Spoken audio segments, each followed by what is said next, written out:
Hello, everyone. Welcome back. Welcome back. We're finally getting back into it.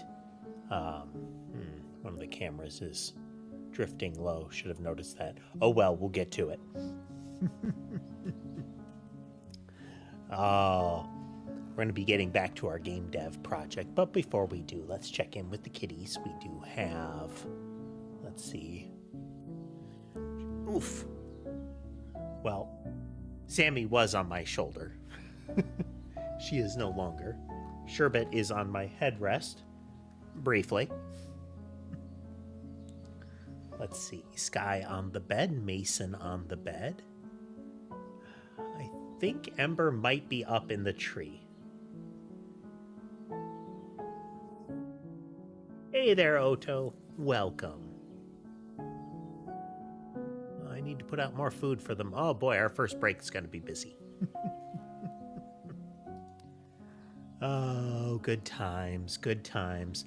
We're just getting into some programming on our game, Oto. Just getting started. I think it's broken right now. In fact, I'm pretty sure it's broken. But let's verify.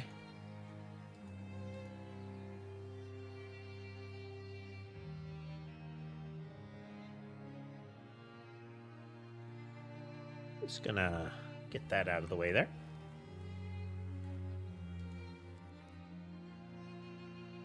Okay, and we'll go to our shader. We're not storing to the image, so that should be okay. Run program.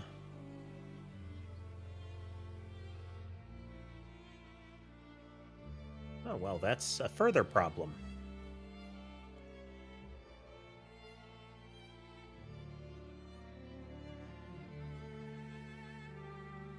Hit the device, load the shader file, get...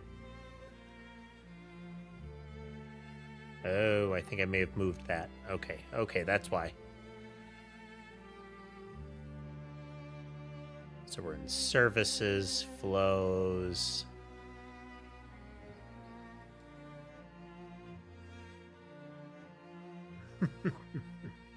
Hey there, Key. Welcome. Flows, shaders. Okay, that should work now. Been trying to reorganize again. Okay. So basic function, for those that recall, we are trying to get it set up so that we can have floor maps that enemies can move through. Technically, there is a floor map present, you just can't see it. But you can see their movement blockading there.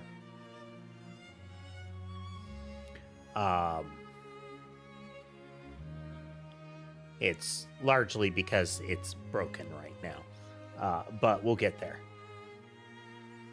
We'll get there. Let me see if I can pull that up.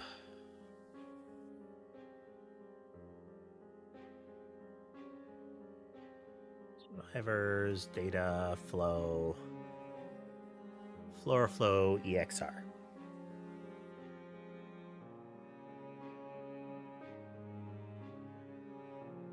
I love some deep string music. So this is the flow pattern. Let me see if I can get an idea here.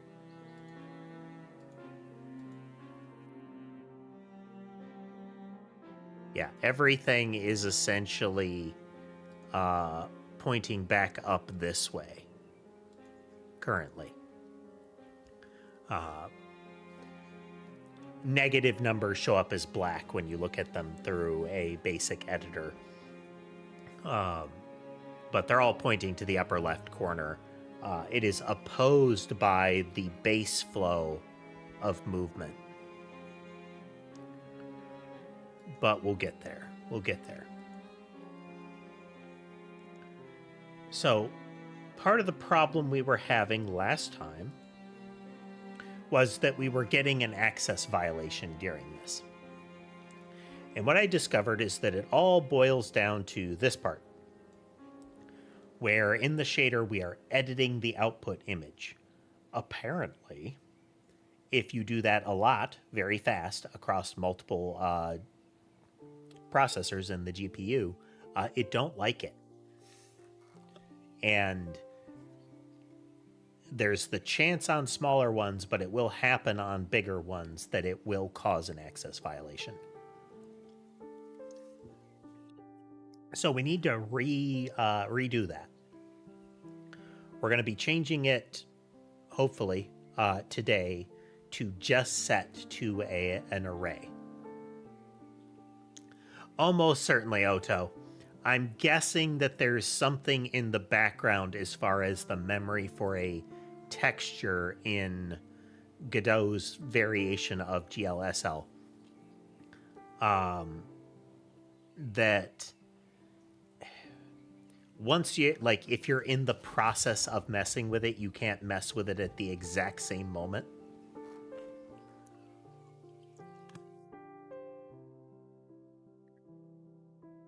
Or something similar.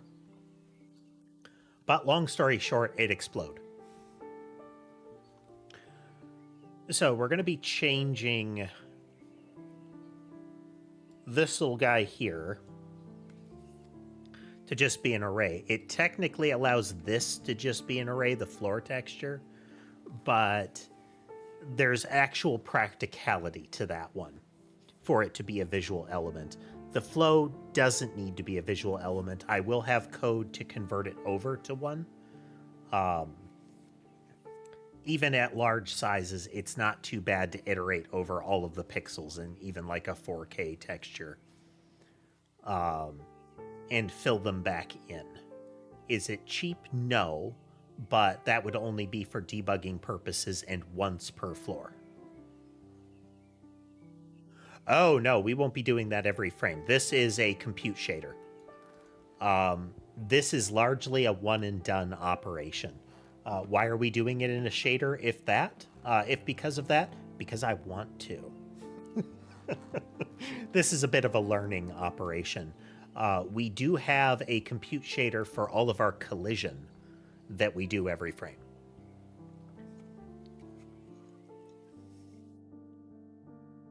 This one's functional.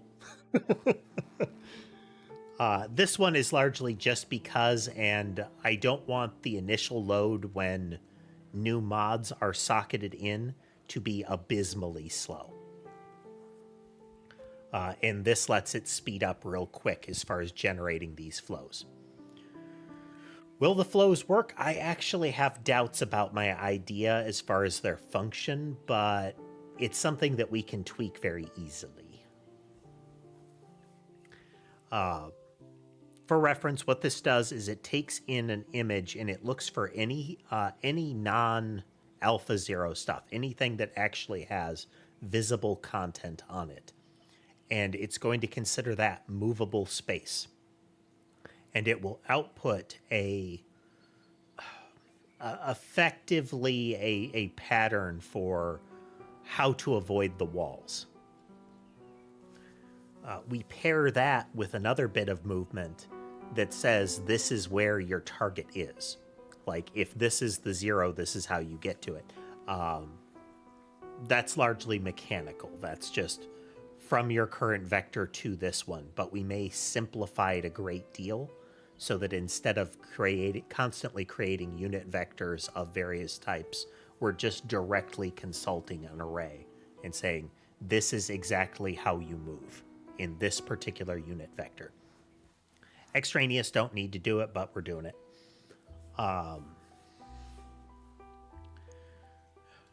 So yes, I did find out that I can use EXR formats that are composed of, 4-digit color vectors, vector 4s that have half floats in them that will accept negative values, but that's becoming debugged now.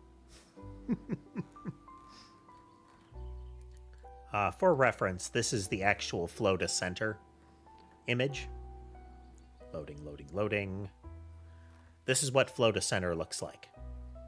Like I mentioned, The black areas have only negative numbers. Anything that is visible has positive numbers, but each of them can be great big values. They can exceed 1, whereas normal color formats are generally like 0 to 1 in their color values. This can be whatever we want, within the limits of a half float. But yeah, okay. So we need to set this one up differently, which will be a standard 430. It will have a float array in it, and we will pair that with our image params width and height values to allow us to convert the positions into a one-dimensional array. That is Krita, Krita. I believe there's a free version and a premium version. That the premium version is largely like to fund it in for some little perks. I don't know if they've changed those perks to be available anyway. But it's a pretty good editor that isn't like Photoshop expensive, you know?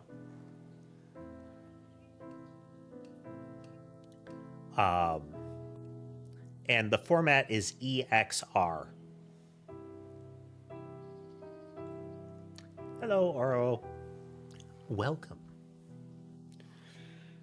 Okay. So we need to set up this the buffer differently. That's our input buffer. We need to make new buffers for each individual one when we are generating it. There's our pipeline. There is the input texture.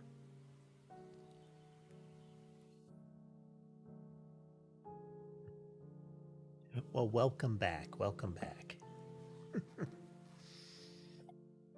So this is where we're setting up the different textures. Names escape me. Oh.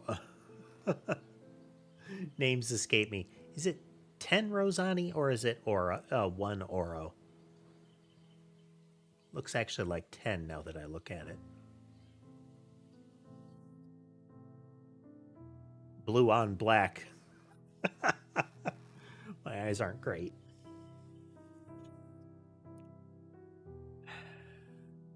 So this is our output texture. We won't be doing this part though. We're going to be setting up the uniform differently. We're going to change you.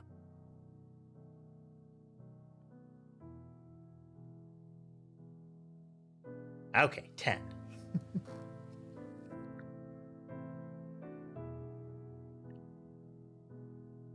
And this is a data type uniform. We can't use the regular uniform for that, right?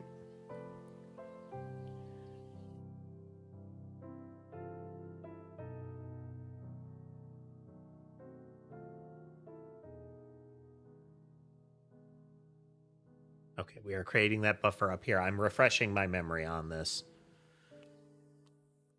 Last week has not been great for mental state and thus, well, coding memory retention here.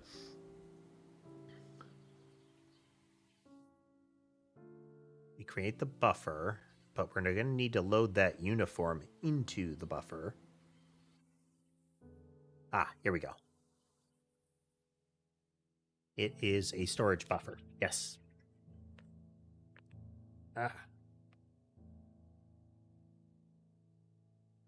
Rotating wrist. Crack and pop.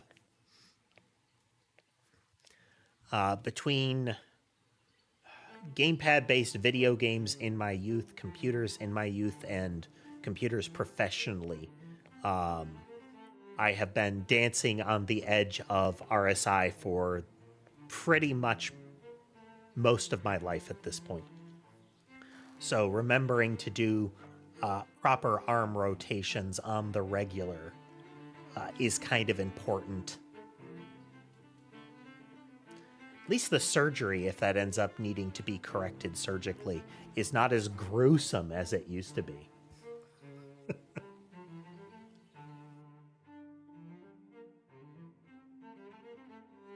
Though there was somebody, I recall there was an esports fellow, either something like StarCraft or, you know, your Dota / League of Legends, something with a crazy high actions per minute kind of thing. They ended up letting it go untreated for a while, and the surgical scar for it went from the base of their palm all the way down their arm up to their shoulder. Just this gouged scar from the surgery. You can get like carpal tunnel surgery that is just a tiny incision now. But I have also seen it previously when it was unpleasant and not as effective.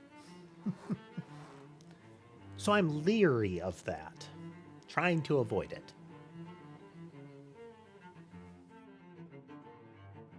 Okay, so we're going to change you to a storage buffer.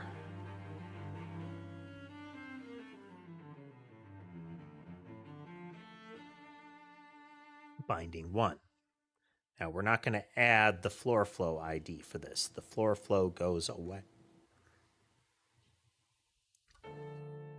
This whole chunk goes away, which will create that problem.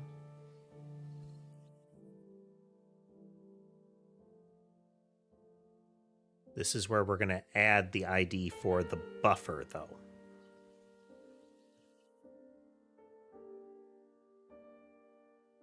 Which we need to create.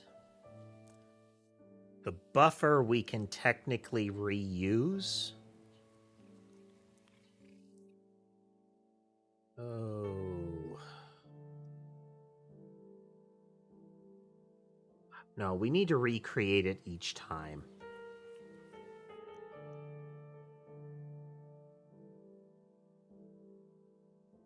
Yeah.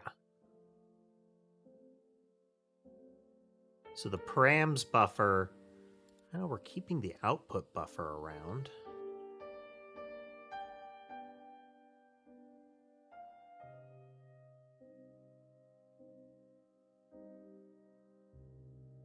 It's our output value.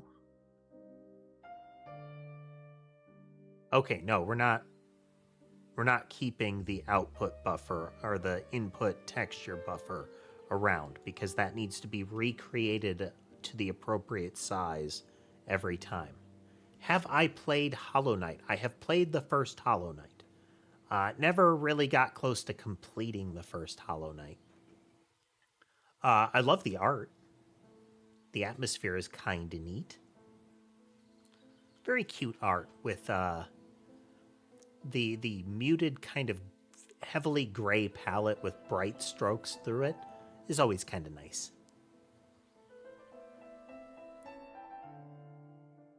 But very cute. I'm just not a precision platformer person anymore. If for no other reason than that's really suited to like game pads.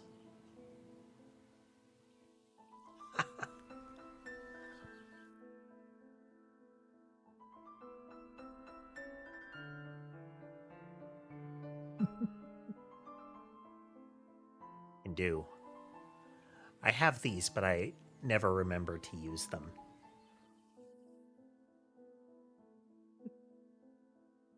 This one I use in screen caps a lot. It is appropriate to puzzle games and coding. When I remember to.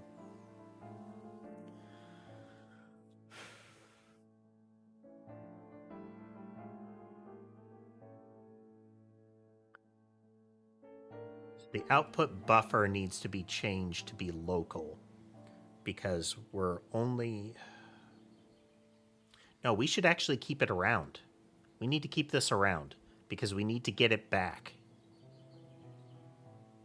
Input params buffer we keep around because it doesn't change in size. It's always the size of a single input param structure. So we don't need to remake it. Right there, the byte's length. It is one of these in size, which technically means it's one of these in size plus a uint. But because we don't have like 5 variables, we don't need to worry about that. But in any event, Black Sniper, welcome. We are working on our game project, and right now we're working on the shader that converts a walkable surface image into a navigation map for the swarm of enemies that will be generated. In theory.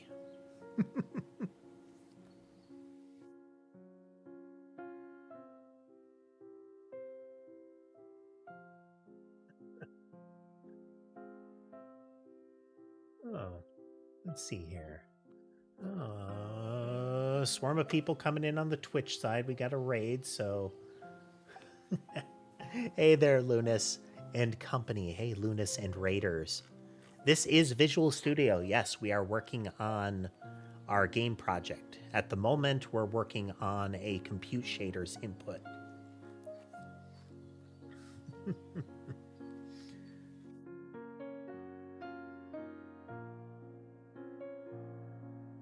Yeah, Visual Studio using C#. We're using the Godot engine, and we're working on this shader.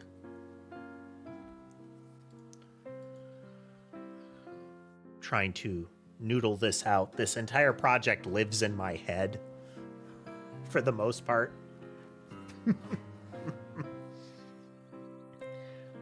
So sometimes it slows down.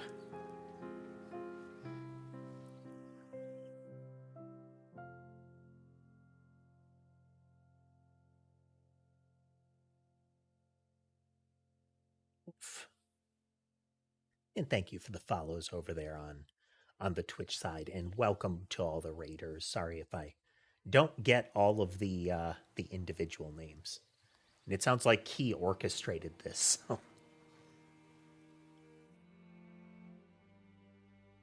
I like Visual Studio. When I started this project, I was poking at what's it called? Visual Studio Code. But the user interface for it was just short of offensive to me, given that I have, like, my whole coding life really kicked off with Visual Studio way back. And Visual Studio Code has a great many similarities, but there are differences that are inexplicable. Just like, but why? The Solution Explorer is oddly different in places. Hotkeys and options are strangely different. It has that we wanted this, but we had a completely different team make it, and say, kind of like that thing. Don't do that.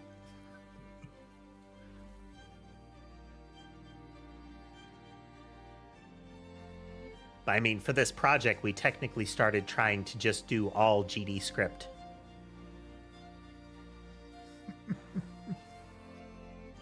But for those joining, I am newtmechanist. I am the Nyanite game vtuber. We do some gaming, but lately it's been mostly our game coding sessions. A majority of the coding happens during the stream, but as we go along, I increasingly need to do more and more research and like refinement offline, so that our streams don't bog down too much.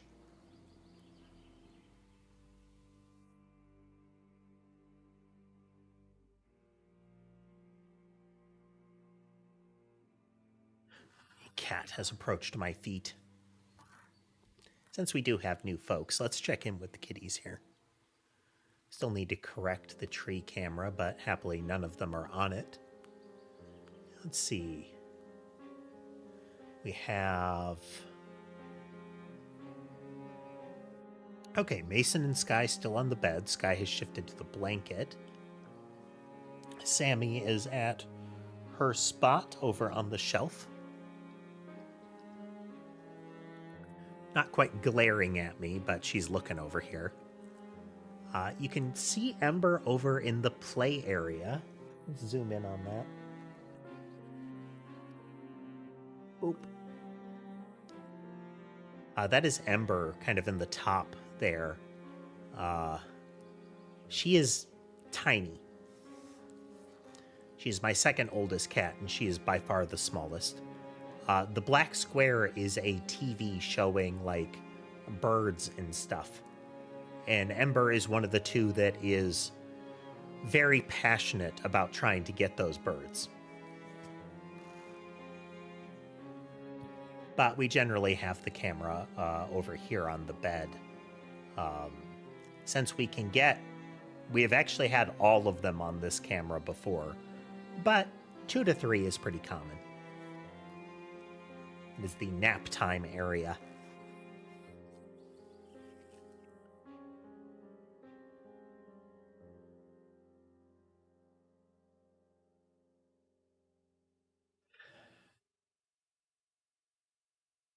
Brain. Okay, so we still need to keep it around, but we're going to make a new one in this. So we need to create the buffer. So we're going to do a buffer create, and we do it at the length that we've got. What that will mean is that we need our output texture to be created here. We will get that output again, so we don't need to worry about...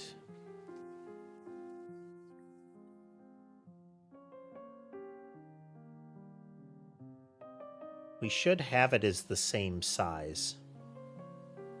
This is all a in-process operation, and these are all local. So it will be happening synchronously.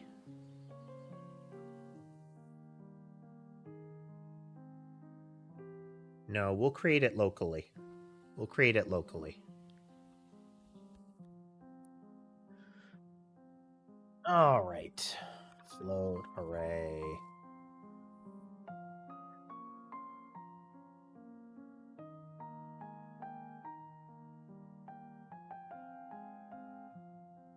Is floor width times floor height.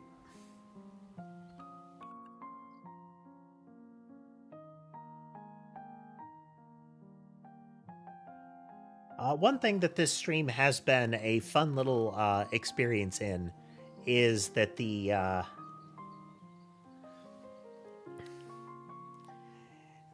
IntelliSense that I learned over my entire life here has, in the past few years, gone in a weird direction. And to me, it's kind of clear that they've wired in some of their AI logic into it, because it will suggest things that are not just like finish the function name kind of stuff. And some of the suggestions make no sense at all. Like,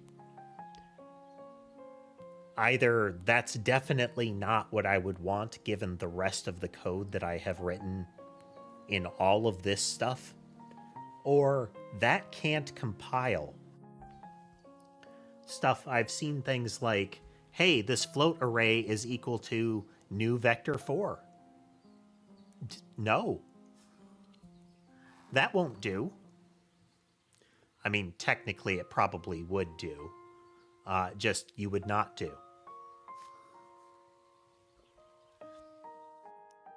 Storage buffer or output array is not the RID for that. It is going to be a buffer update.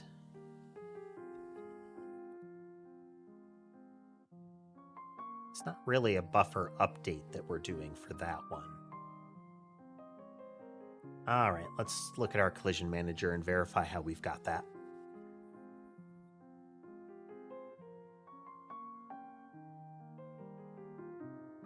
Still doing buffer updates to it.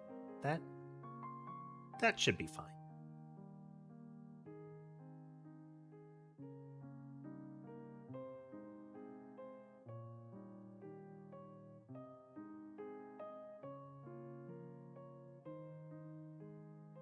Where we create it, the size of it and what we're loading in, size of it in bytes.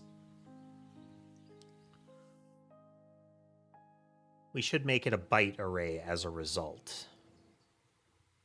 It wants byte arrays, by the way. We will interact with it as if it is a float array, and there is some sorcery we're going to do for that.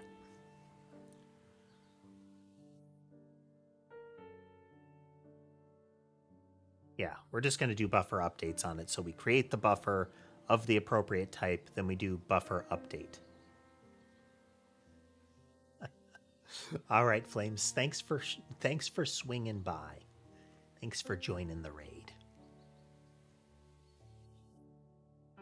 Ember has jumped onto my shoulder, so my code interaction capabilities are impeded because she will need constant attention or she will stand up. Welcome back, Oto.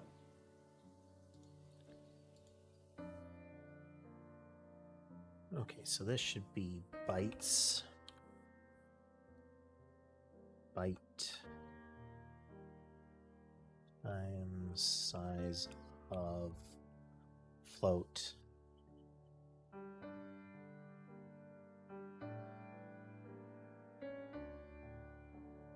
We will submit it and then we get it back.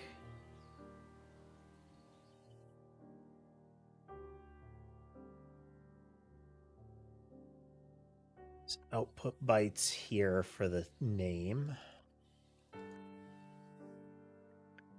So we're setting up a byte array to be what we pass in to act as the output value and what we will load the output value back into. This buffer is to create the location that we are going to write to. And we will use that to get our information back.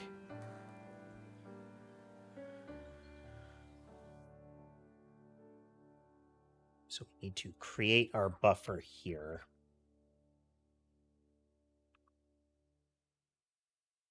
Don't have a create buffer, but I think we should get a create buffer.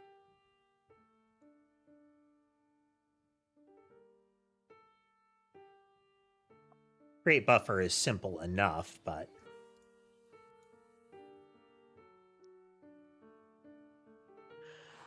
this lets us take the data and make the buffer from it.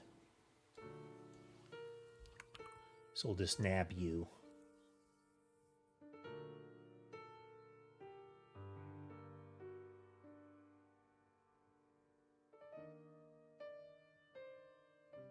Okay.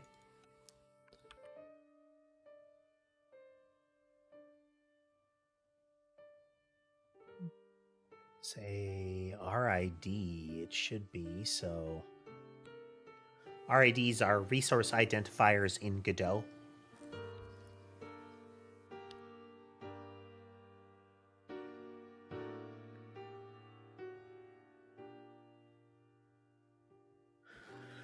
Put bytes, then we have our uniform, and we're going to put our output buffer in it. That, and we don't need to buffer update it because we are just creating that. There's no actual data being stuffed in there. We set up our uniform. We are passing in our output array, our image params, our input image. Again, we submit, we sync. This is normally not good practice because this will force the GPU to begin calculation and then immediately sync back up with the CPU. But we are doing this at startup. This is This is technically a one-off operation that will only be done if it hasn't been done before, or if the data that it was done on gets updated.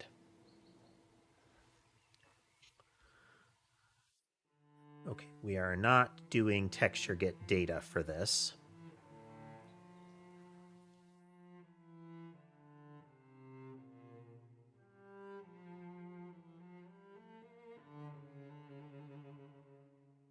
Let's break this apart so we can see more of the pieces. We can't run it right now. It will super break. And since we're dealing with shaders, we really don't want it to super break. The first time I worked on shaders in this set of streams, we managed to blue screen twice. Once during stream and once after stream. 2 separate occasions.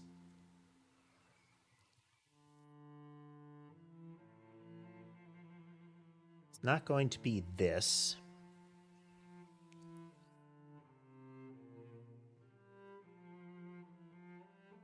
Go to our collision manager, and we're going to do...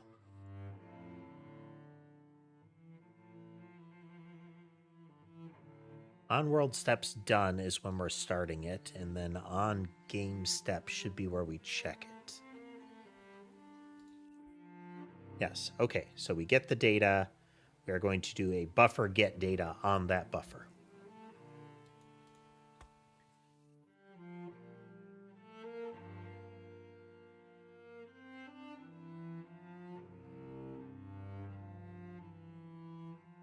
This is our output buffer. So now we have our output bytes. We're still going to have our...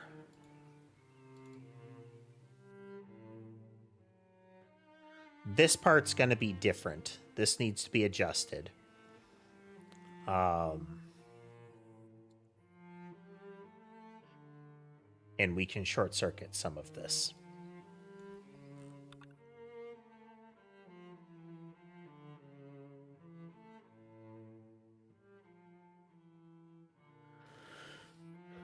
We will not be doing it as ij. This will be as an operation here. So I is each row.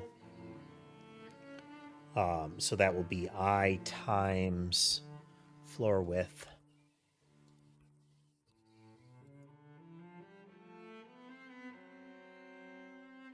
It's ij. Okay.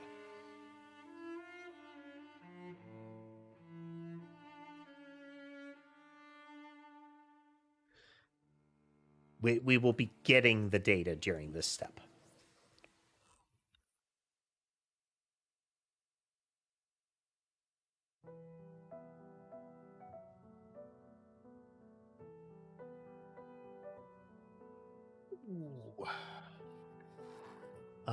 Okay, it's not floats. We're not doing floats. It's vector 4s.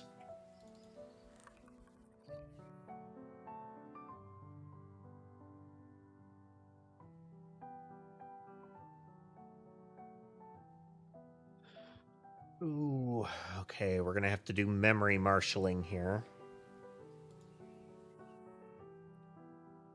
Not casting. Size of.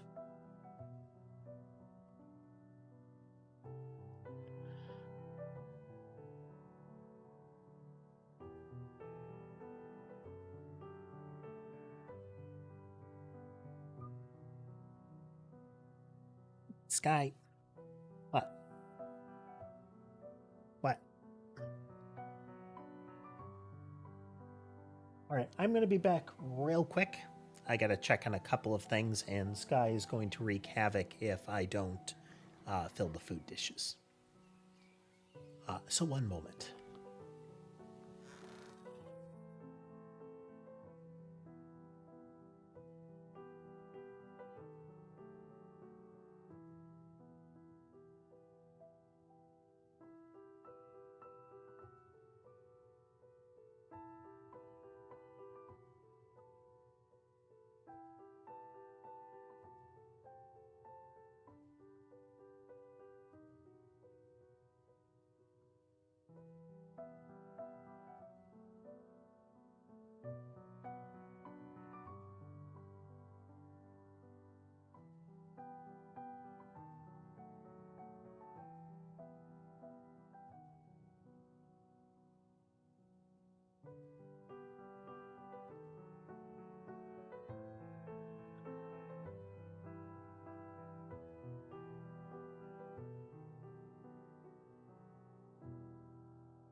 Did I get that right for the camera? Yeah, okay. Might have to tighten the screw on that camera. I'll have to also clean the lint out of that. The cat carpeting has grown dense in the back corner. They were all very hungry. Sherbet and Molly are chow hounds. If they're even a little hungry, they'll come over immediately when the dish is poured there. You can see Sky's shadow at the top center of the play area there. Oh, he darted in. Let's see if he does his normal thing. Okay, you see how he grabbed some kibble and backed up? What Sky will do is he'll grab a couple of kibbles, he'll back away from the other cats, and he will shake and crush the kibble. Like he's making sure the kibble is dead before he eats it, which causes him to make an incredible mess. Oh, but anyhow. Okay, so we have... This is the size of vector 4s now. We're going to create a buffer from that. They are all sweethearts in their own way. In addition to kind of a mini hiatus last week, part of it was getting a majority of them some updated vaccines. And that operation ran the gamut of difficulty. Sky went along, but he's really put out by it. Like he's unhappy when he has to travel by car. He's normally very social, but it makes him very scared. Sammy, well, Mason is put out by it, but for the most part, it just makes him very anxious.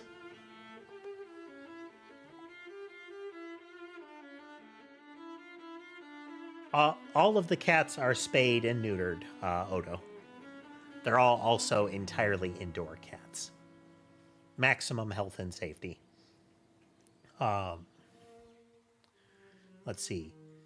Sammy really doesn't like getting put in the bin. Sammy will try to destroy any carrier she's put in to try to escape. The first time that I put her in a plastic carrier, there were claw slashes all over the inside of it. She fights hard to try to get out. But she tends to, like, she's upset by it, but it's largely she doesn't want to be in the box.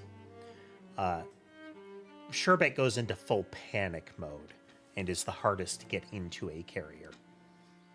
With Sherbet, it tends to be a matter of blocking off all escape paths and wearing him down until he gets so tired he makes a mistake. And that stresses him out. The car ride stresses him out. I try to minimize the amount of times that I have to do that with him.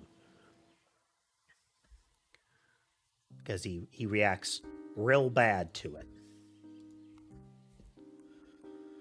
So create that buffer, and then when we get it, we are going to marshal it over into another shape.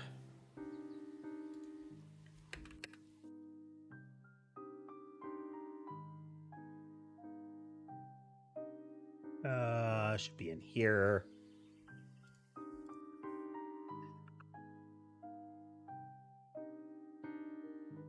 All right, memory marshal.cast. So it's not going to be an array, it's going to be a span of vector 4s. What this does... Hey there, Lunar. Let's see. You add the cluster truck style parkour game where you're running away from an unrealistically slow explosion in an Acme factory yet? I haven't decided on all of the different visuals for it, but I do plan to have some sort of you have to keep moving steadily kind of operation in the game that will take various forms. Okay, so we need a span and we need memory marshal cast here.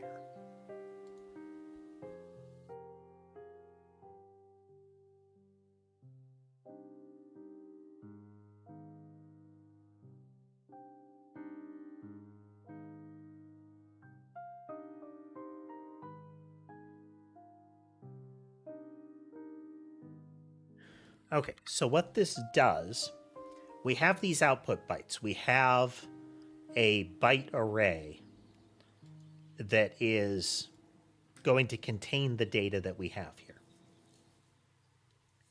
It is sized up and ready to hold this information. When we memory marshal cast it, we're not creating a new array that we're going to put the data into in the form of vectors.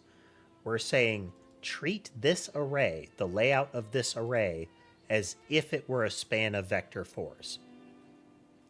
Take that same data structure and kind of lay this over top of it. This limits the number of array creations we're doing. Now, can I short circuit this kind of thing to further limit the number of creations we're doing? Yes. Are we going to? Not yet. Okay, so we get this. Then we are going to say, we're going to put this as output vectors.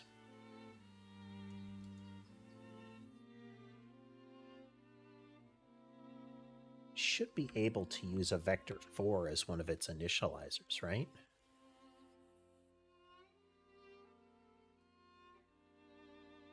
Too long, int, string. You can't. Why would you not?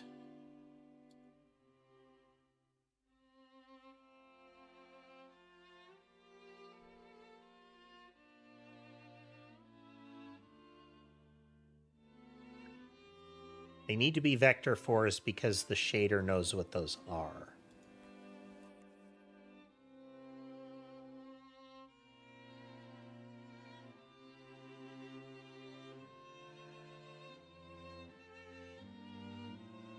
No, okay.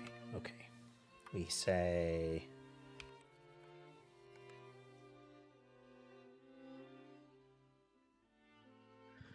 output vectors. And that will be I times floor width plus j.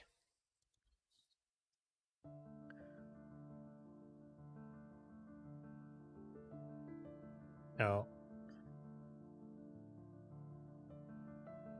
That's the other way around.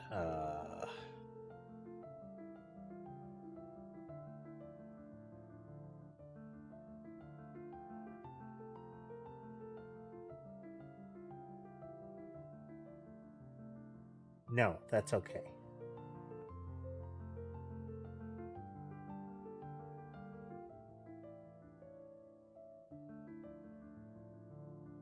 So this is setting it up in columns,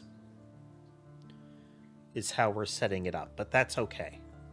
As long as we're consistent about this pattern.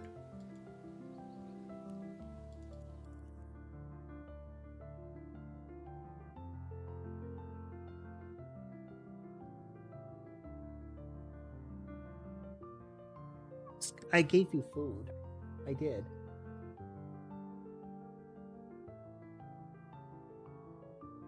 The food dishes I use for them avoid the problem of there's food in the dish, but they don't want to take it. With cat food bowls, you want them to be shallow so that their whiskers don't have to brush the tall edges of a bowl to get to the food. That's why when it's crammed up against the side, they don't try to get it when it's a tall bowl, because that'll twist their whiskers back to do it. And that makes them uncomfortable. It's irritating to them and stressful. Hello, Amber. Yes.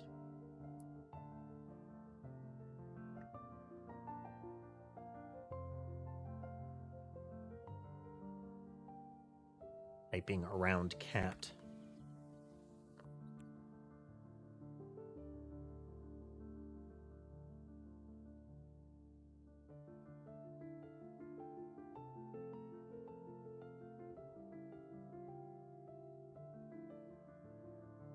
So we're making a color out of this vector. And we're setting it accordingly.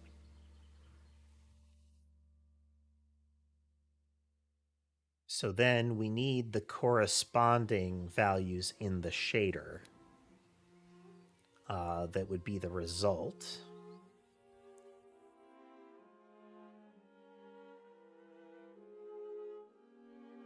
For one, we need to change this.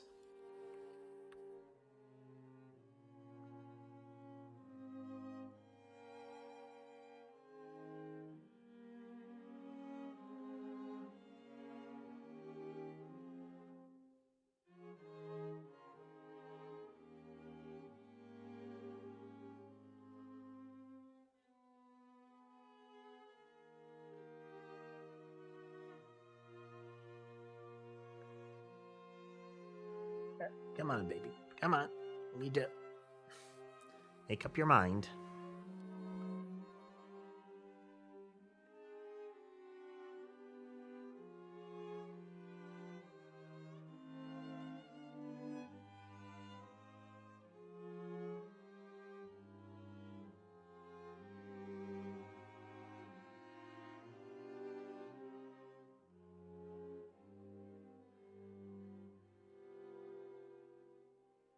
I think this is the right syntax, but there's going to be other stuff that fails when we do this.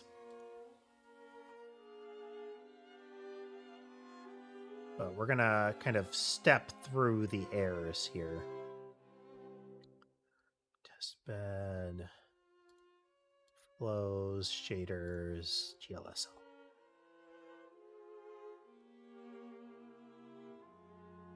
$16.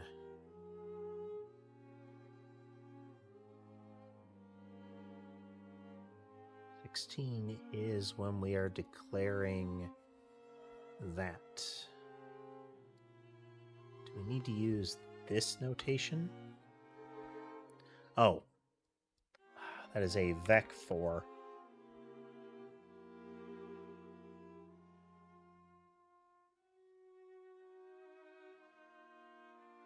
Okay.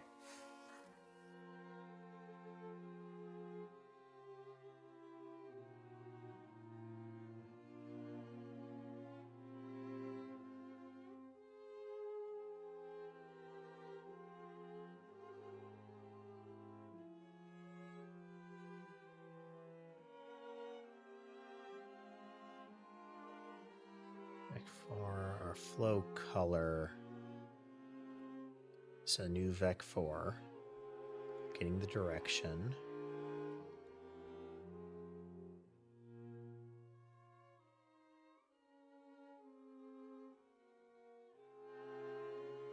So instead of image store, we're going to do our output vectors.data.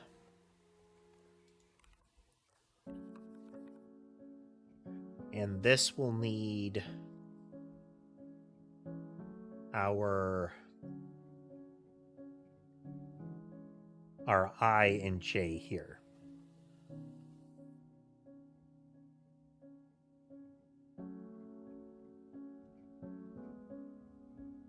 It is times our width value.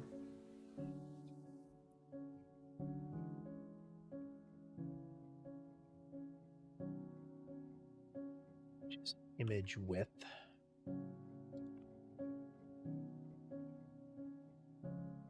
Equal to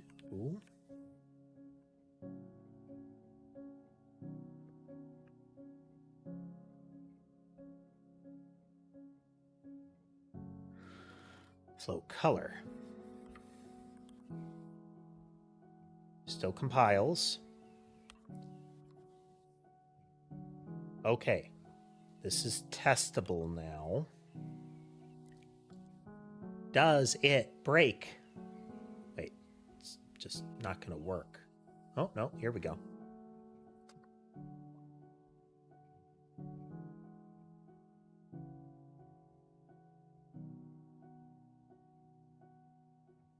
Oh, I didn't create the texture.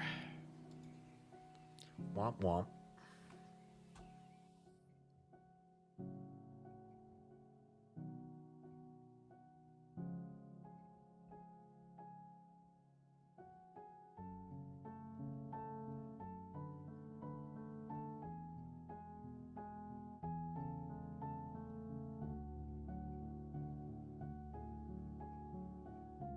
Need to restore some of this. Oops.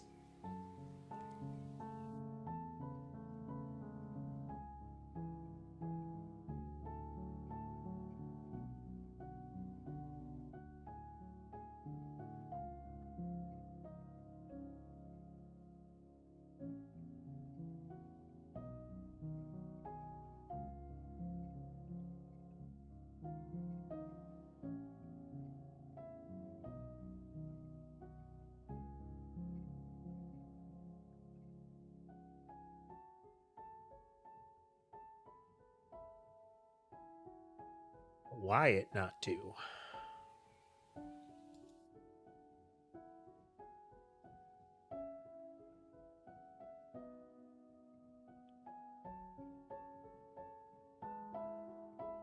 Okay, yes, yes.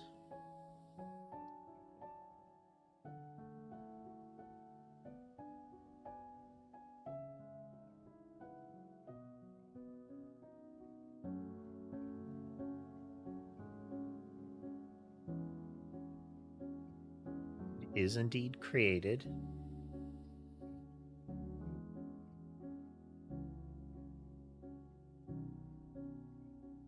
Because it's not that.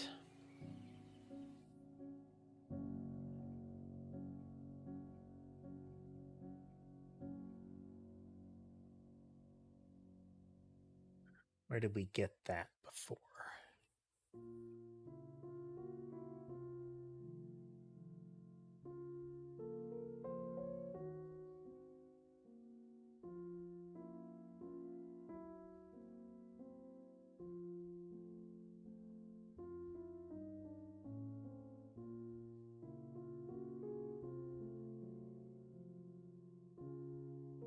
Okay, we should just do this instead.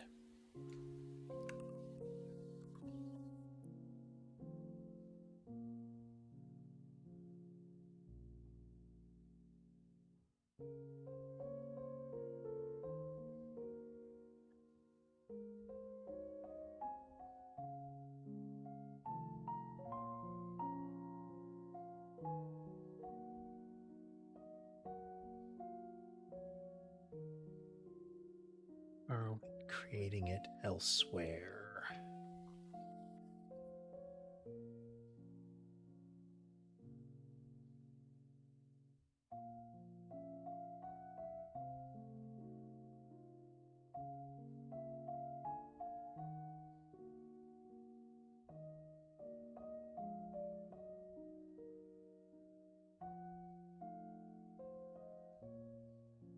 Ah, okay.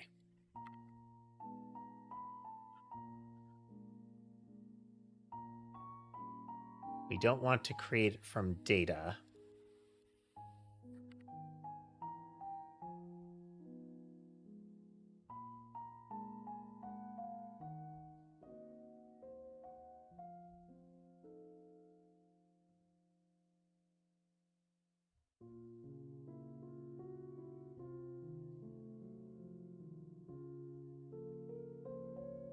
Height, width, bitmaps, in format.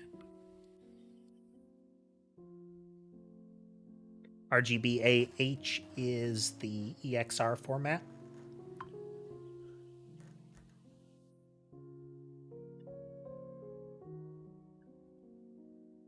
That, we're going to iterate over it. We get the vector value, we output the colors, we run this code, and it works this time.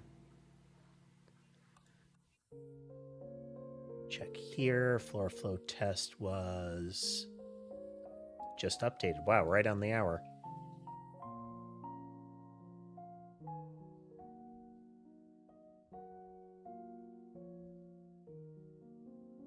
All right, these are the wall markers. It's really hard to see, but each of these will have a unit vector in them.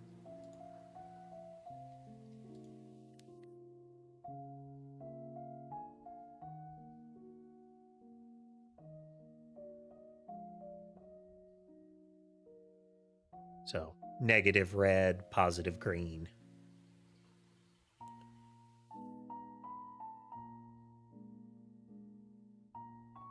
Now it's a matter of updating the algorithm here, because all of this space should be filled in.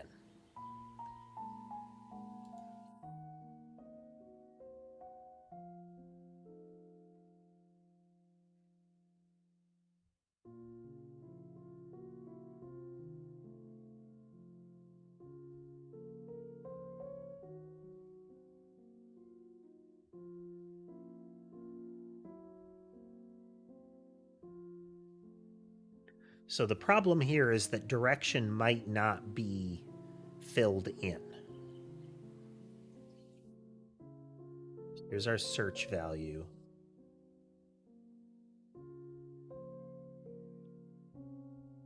If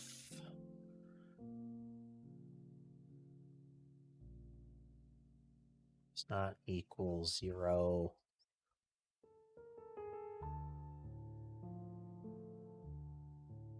then we do this.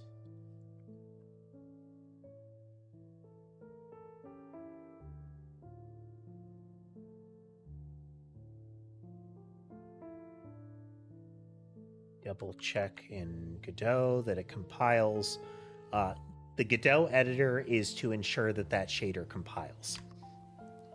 The Visual Studio side does not compile that shader.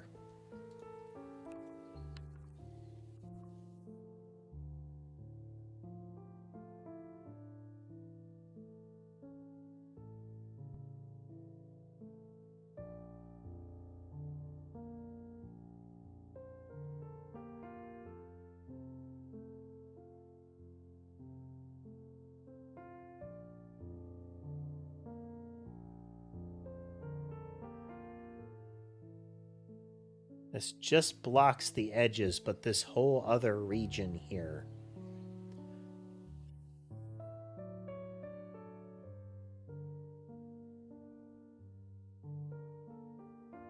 Because if we open up our data, textures, rooms, flow test here, this is the black is navigable space.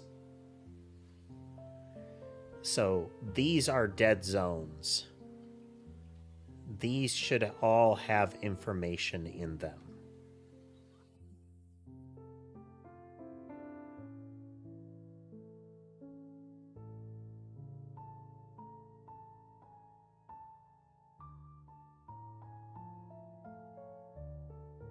So this is, we have found a wall.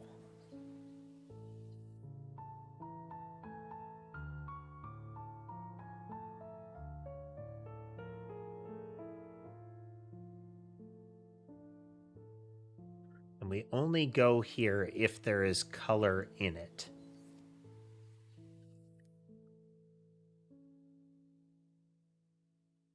So we are going to fill in all of these.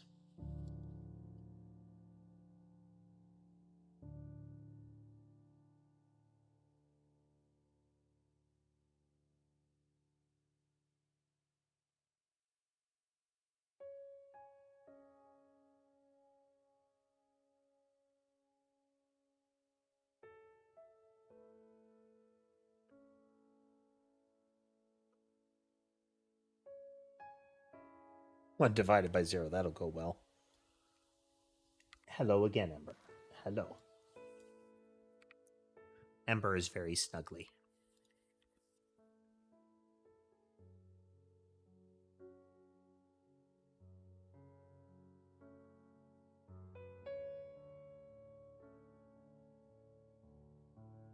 Okay, if the floor color has color to it, we are going to output something. It will always have an alpha channel to it. Oops. That won't actually do anything. First, we have to go here. Close that up. Close this up so that we don't get any possible lock contention going on there.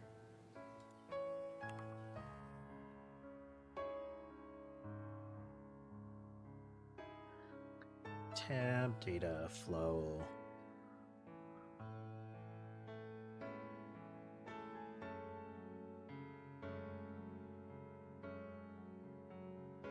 Okay. Now what we're going to do is we're going to expand that search range. Right now the search range is like 1. And what that means is whenever there is floor territory, how far do we look before we'll make adjustments? Changing the search range is a big deal computationally.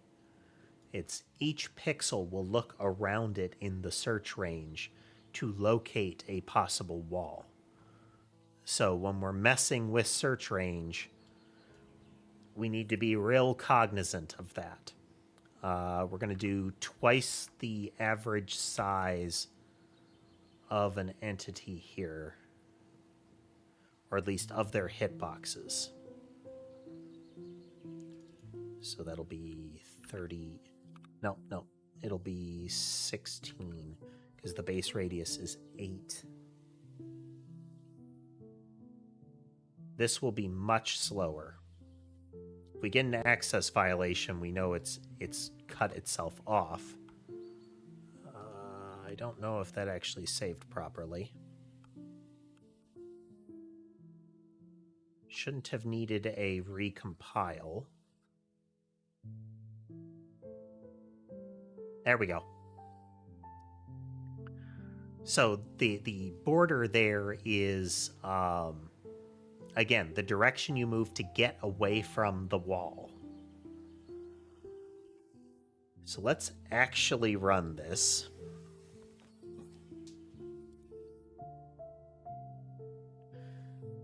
So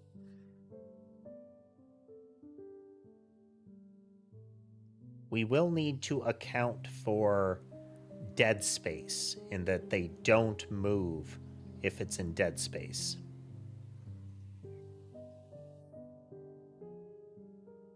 That is super weird what just happened.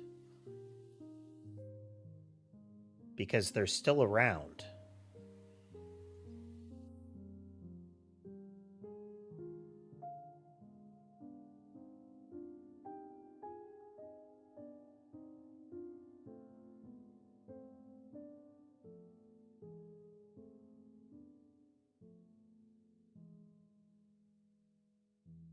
Interim save.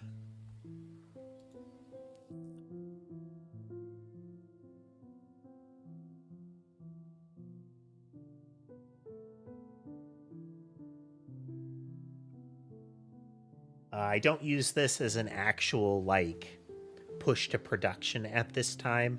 These are essentially save states.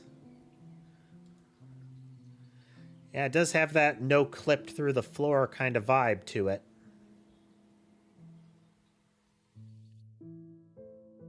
Move on grid.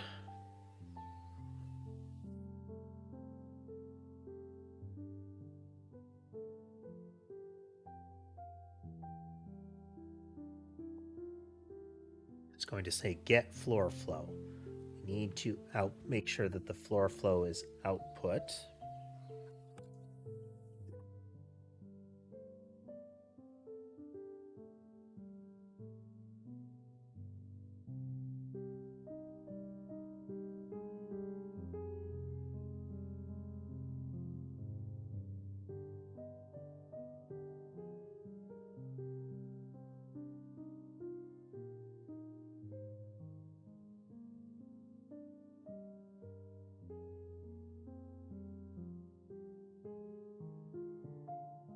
We have an image.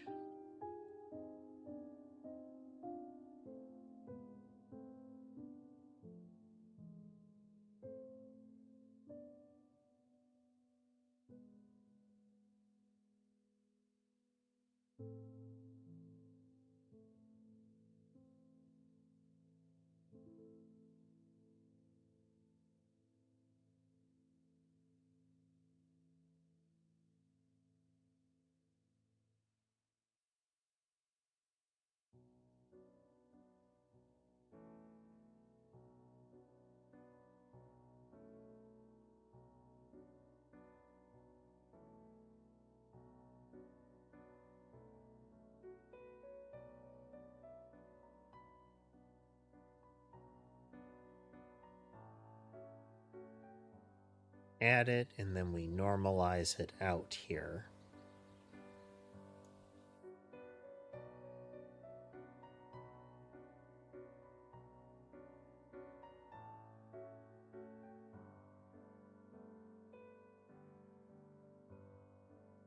This is already weird. The projectiles are being emitted properly.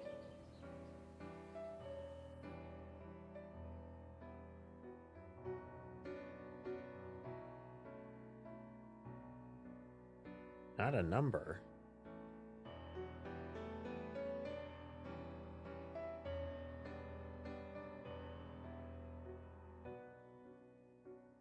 How is that not a number?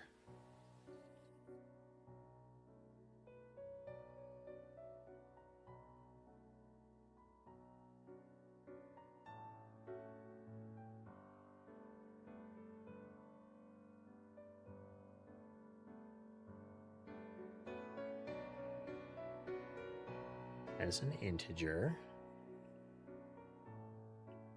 Well, that's certainly going to cause a problem.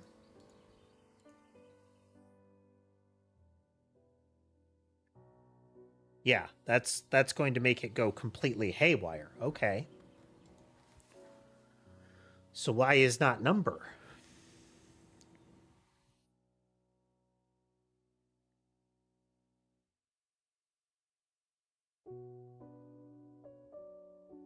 So these initially emit just fine because they have nothing to home in on. As soon as an enemy exists, the first mouse will find that and thus do move on grid here.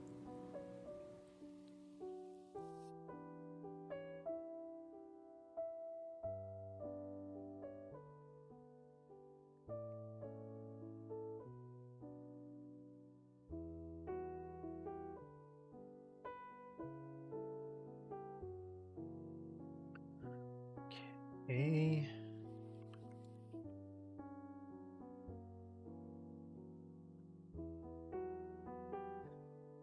It is within range.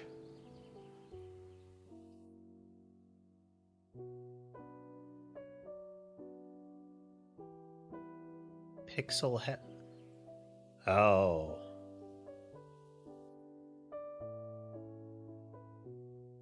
It's going to return a color. And that won't work for negatives. Okay.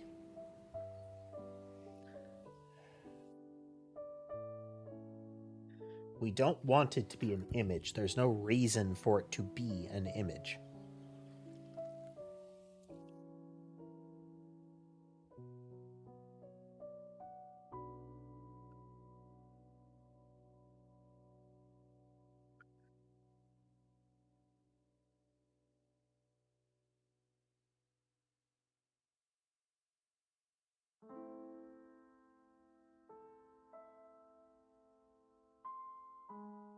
So this is where things start to get fiddly as far as refactoring. So it is the room that is going to have... The current room is the thing that's going to have the floor flow to it. And the current room... Well, the current room will have a composite of floor flows because it's possible that we're going to stick multiple of them together.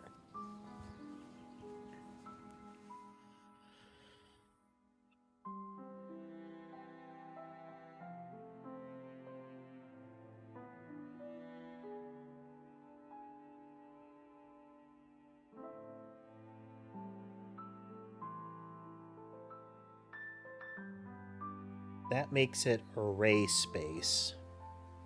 As long as we keep a reference to it, that memory stays allocated. So we're okay there.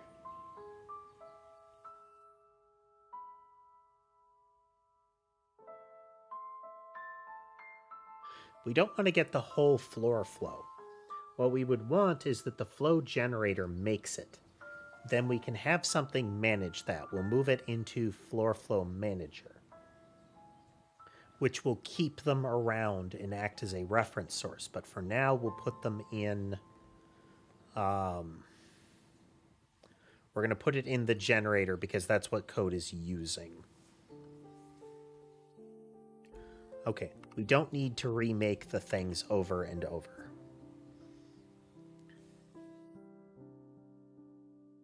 And we're not actually going to create an image out of this. We're going to create a raw data file. For the time being, it'll be an image.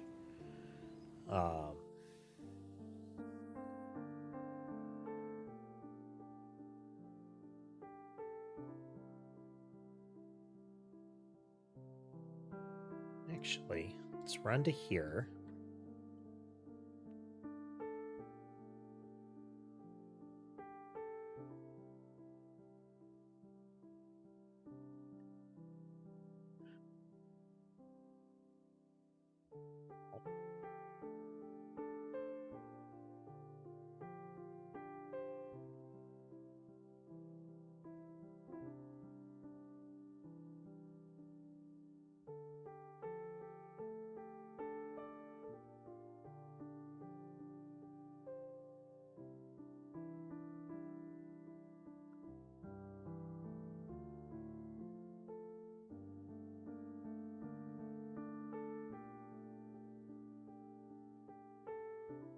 Okay, we definitely cannot use color. We're getting not a number out of that. So we don't want to be consulting the image. The image is purely for saving purposes. Noted.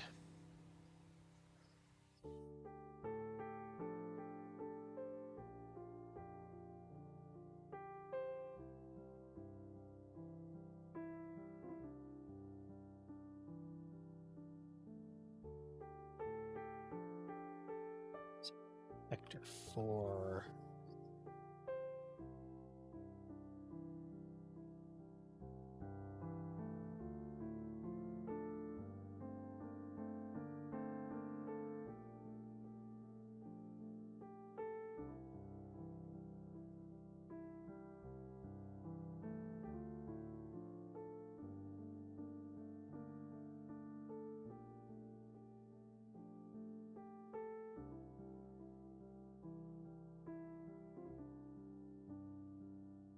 We're using output vectors so that it mirrors this.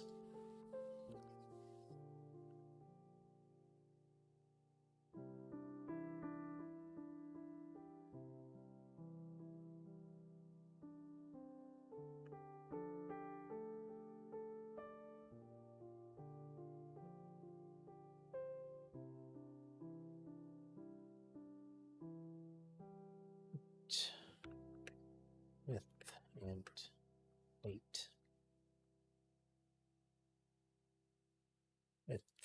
Width, height, height.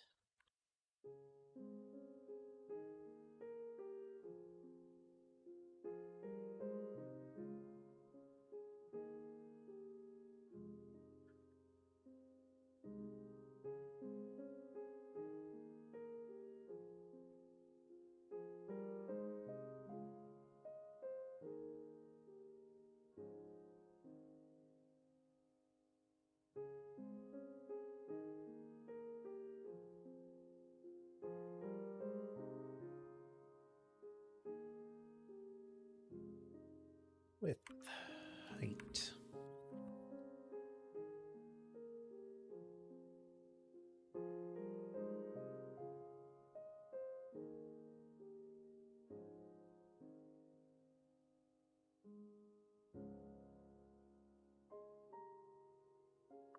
Height.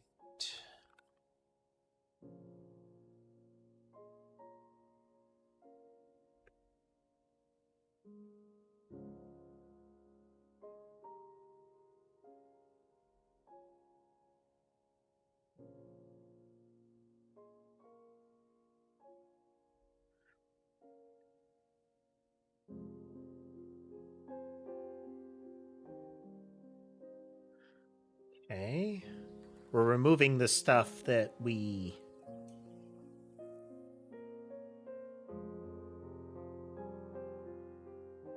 No. now. We might as well use...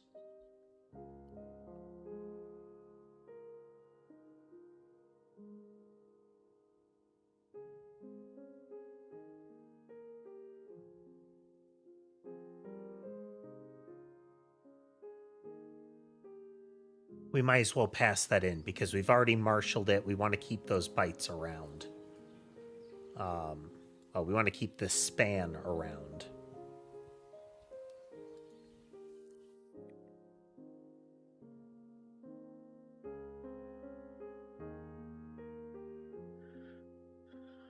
Vectors.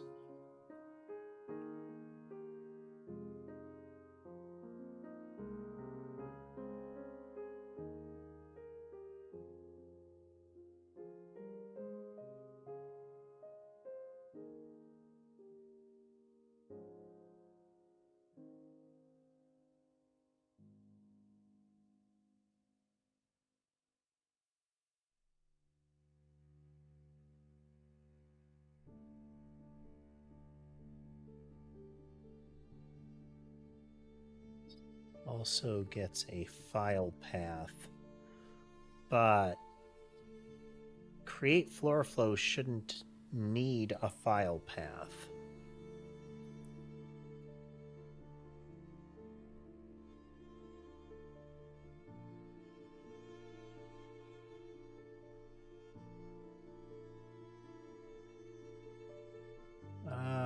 But we're going to keep one.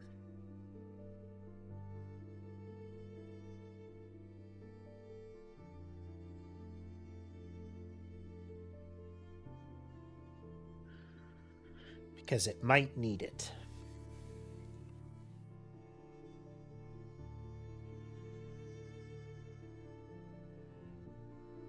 We're testing.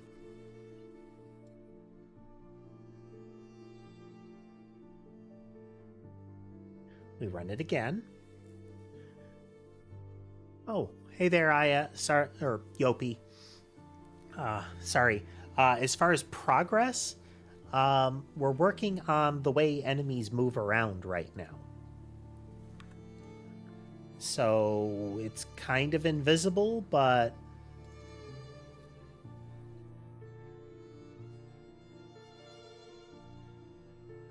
Okay, still saving the file properly.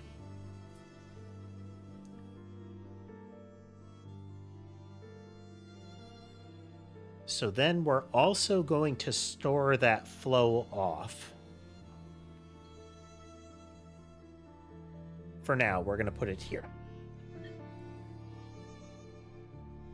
Did dictionary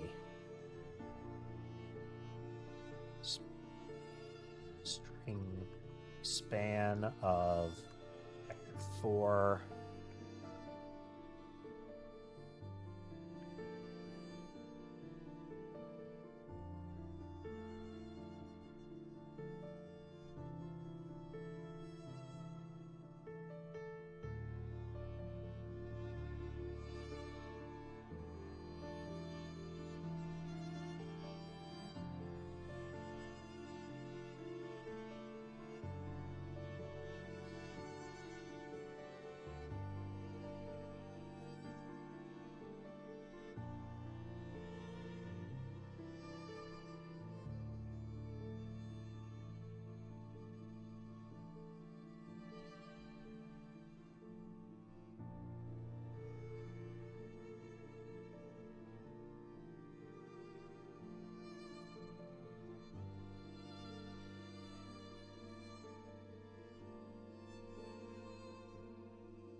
Not be a reference structure.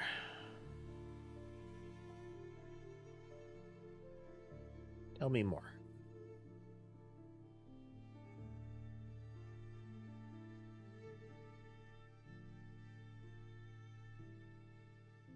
Yes, 9244.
I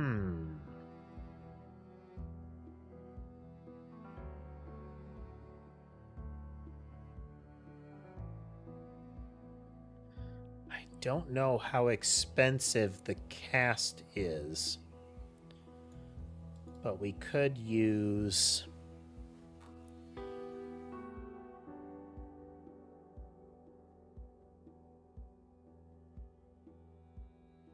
and just store off the bytes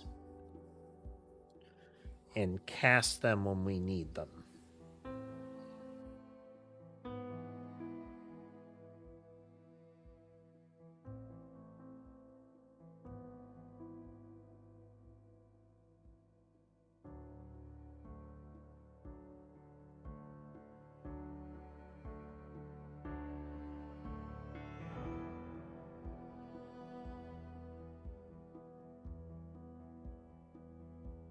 Okay, so flows.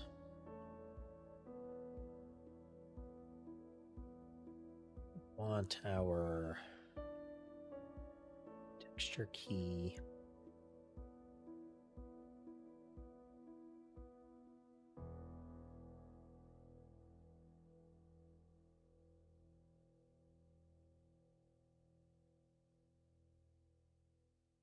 Okay, so we store off the output paired with the key. This creates a chunk of memory flowing around, but that's okay.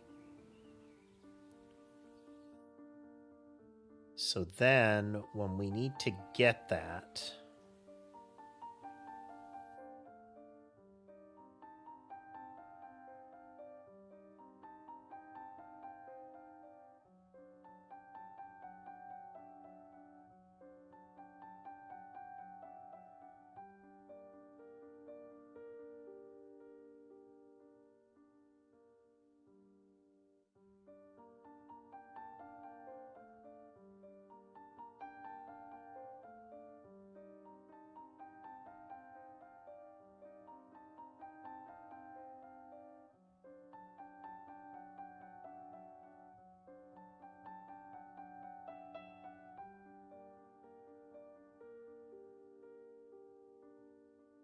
okay, so then a result to new for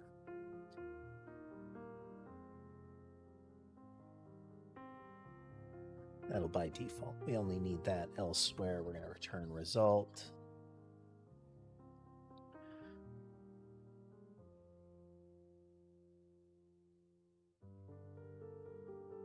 Oh boy. We need to know the boundaries of it as well. So it can't just be that. Okay. Okay. Okay.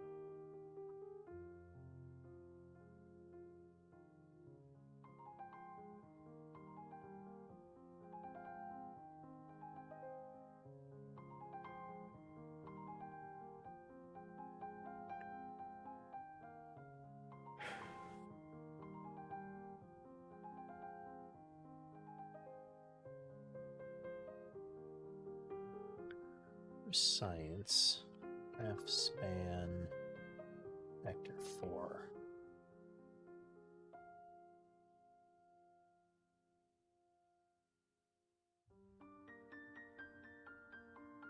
Oh.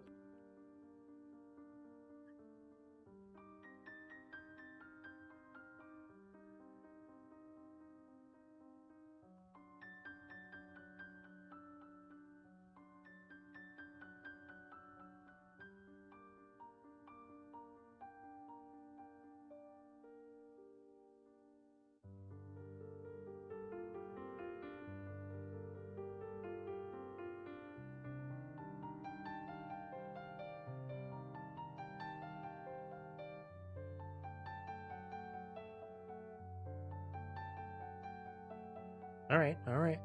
We can still do this.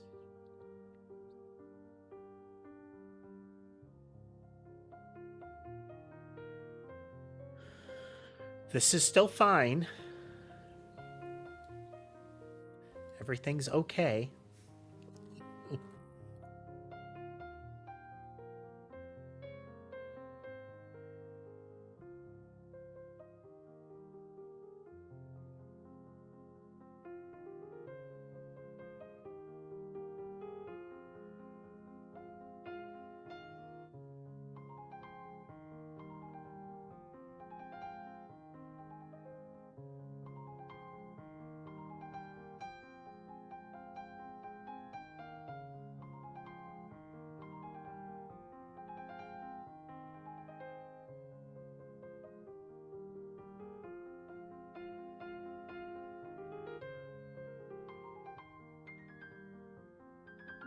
Is equal to image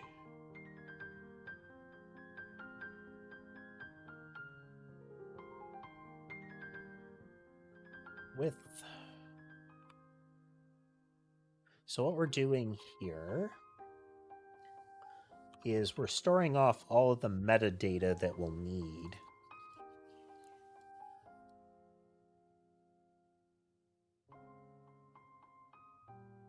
Fine. It'll be an int.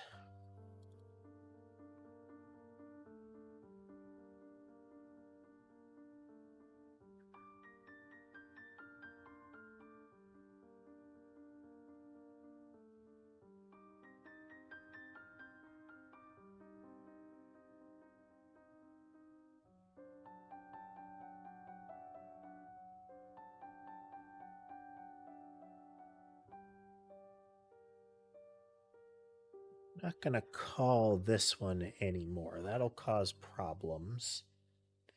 Well, we are going to call this. We're going to completely restructure it, though.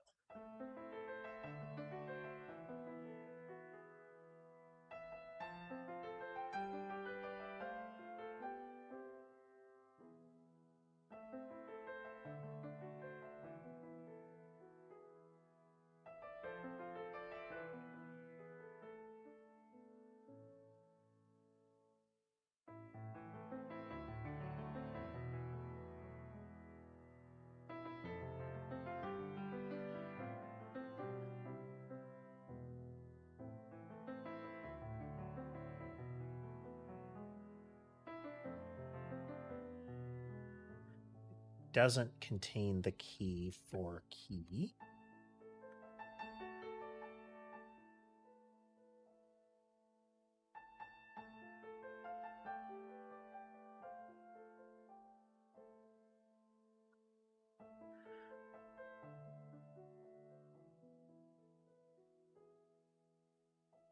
So then we create the file path here.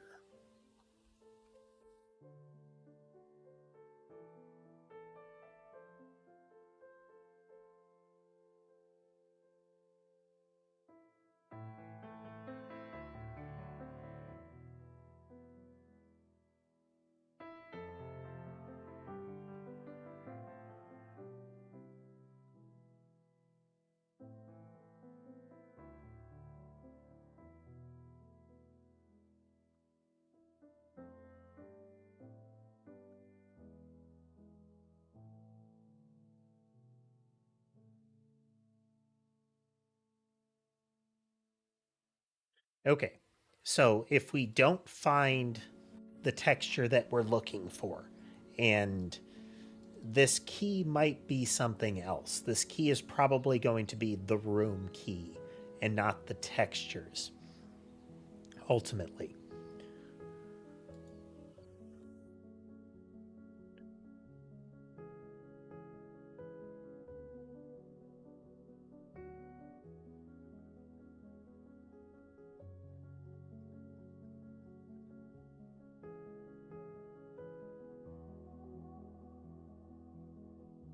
Okay, for now, this is going, let's see, if...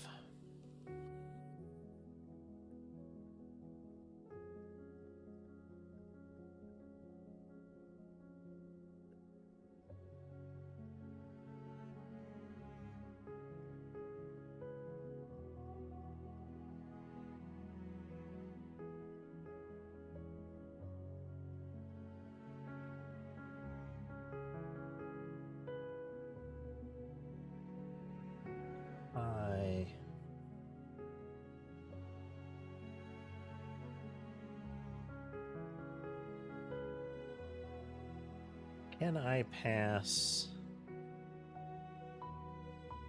See, it says, oh, well, it'd be flow width, flow height, right? Why?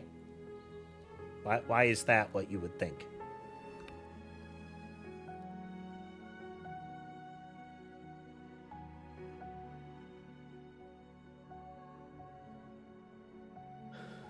As integer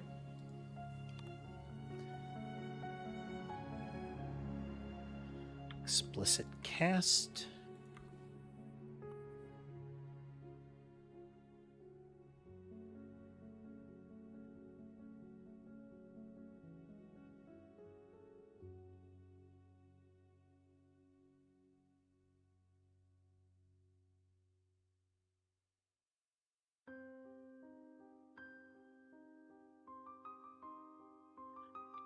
If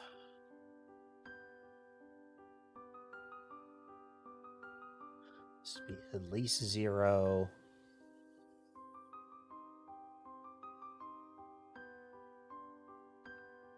and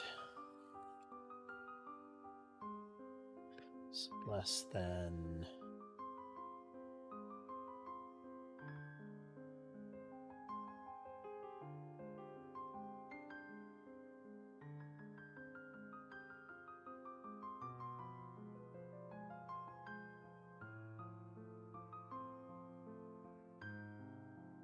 flow is equal to. See, this can fail right here. Because if it does not actually save a result, that's null. This will explode. That's kind of okay right now.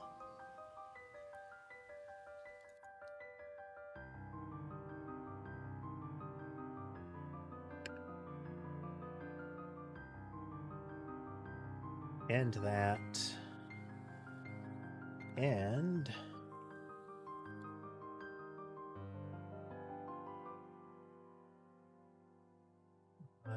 y height.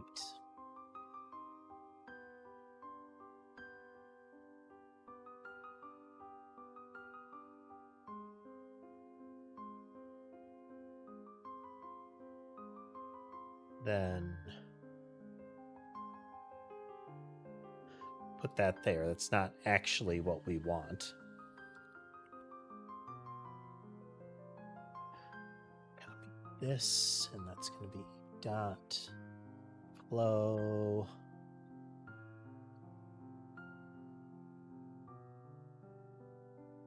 x times flow width plus y.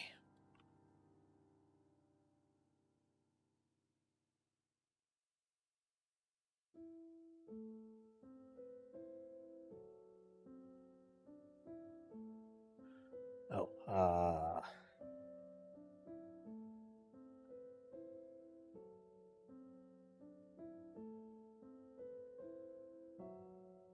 or vectors.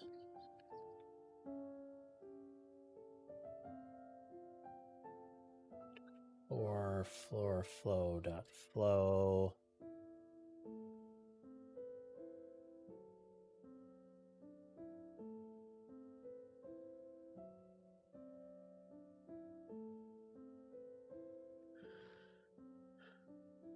Okay, so we get the flow value here.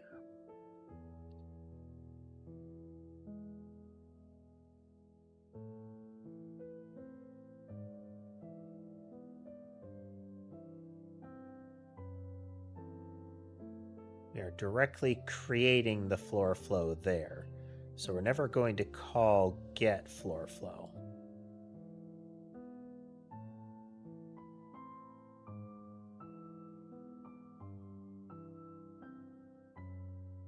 Instead, when we move on grid, this should break now.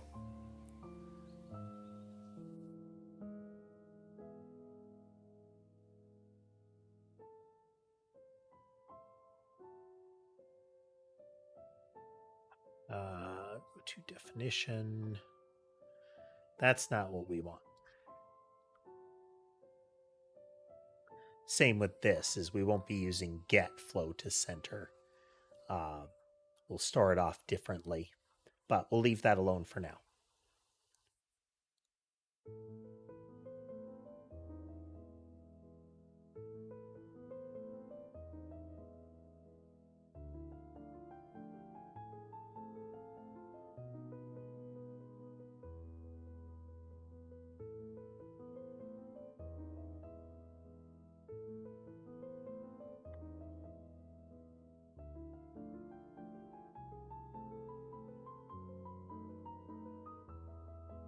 Should still have another problem.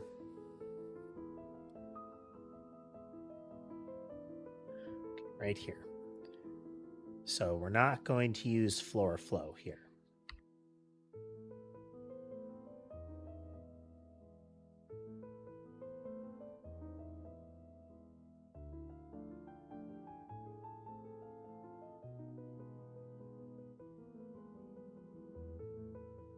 So this whole chunk changes.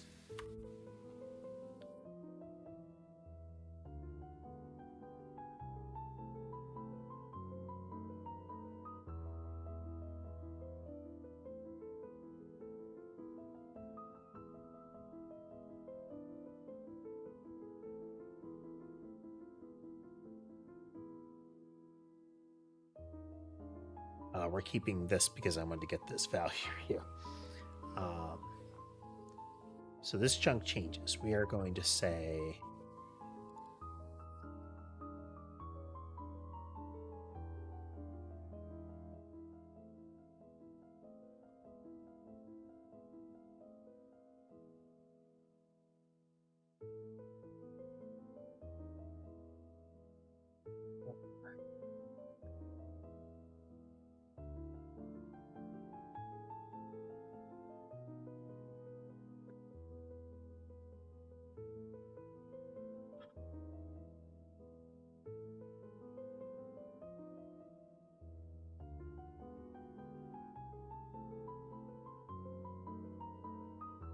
at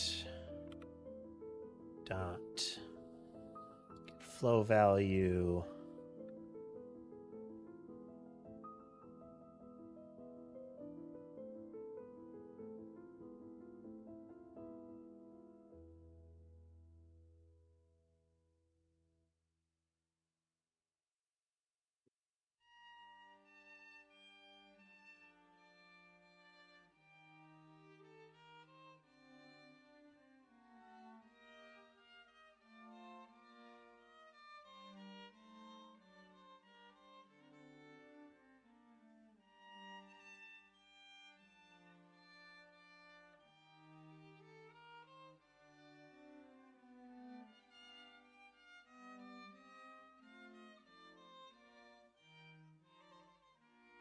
that, and we need u magic string, but that's not actually what we're going to be using.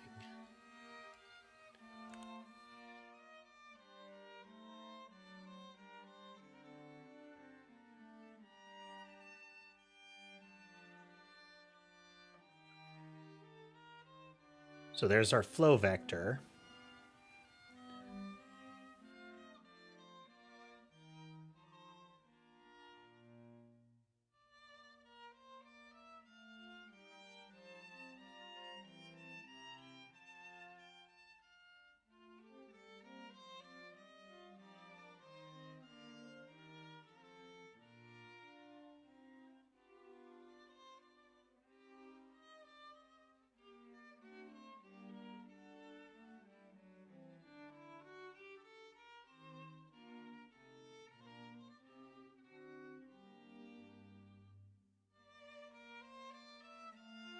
This is also not how I want to use it.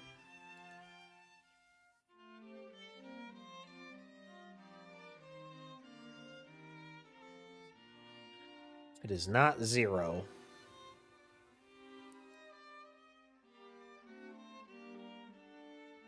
If it has any data, that's what we're going to deal with it as here.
And hello, Jamel.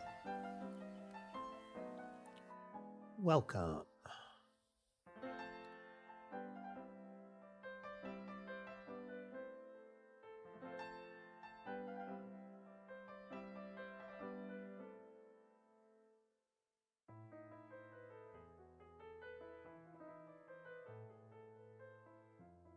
Do that there, and we don't do that.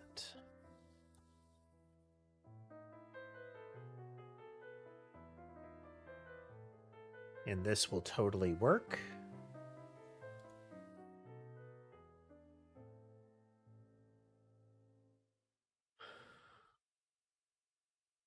And it does not totally work.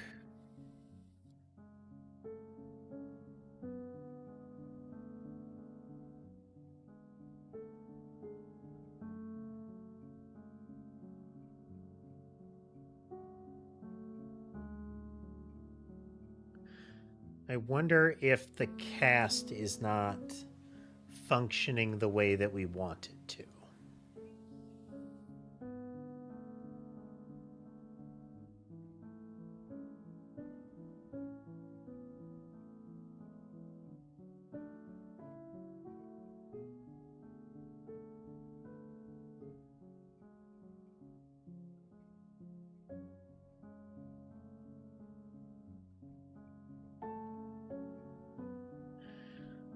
So we clearly have some sort of error in our callback here. So initially, it does not contain the key. So we're going to create it. We get an exception. Index was out of bounds.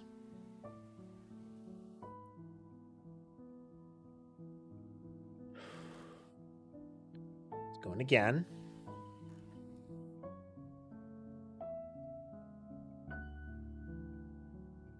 About 3 seconds in. How long have I been coding in C#? A year or two now? Started coding in C#, like, extensively for this project.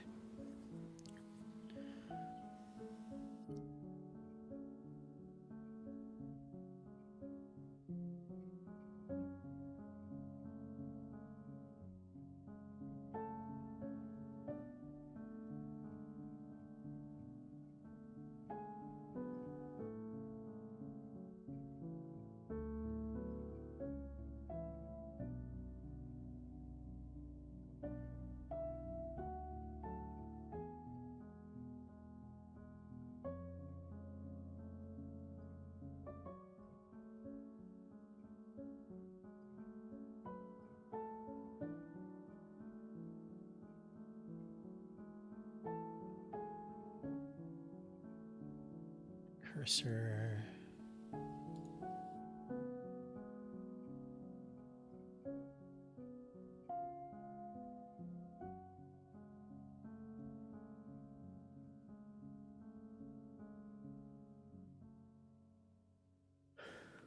Hey there, Alkaline. And company. Welcome, everybody. Welcome, Raiders. Save flow to image explodes. We are getting something bigger than we have in array space.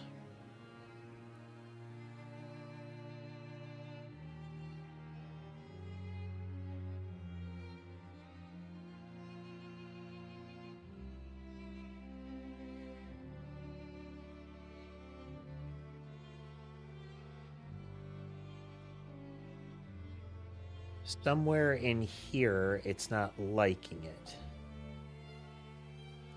Should be I times width plus j.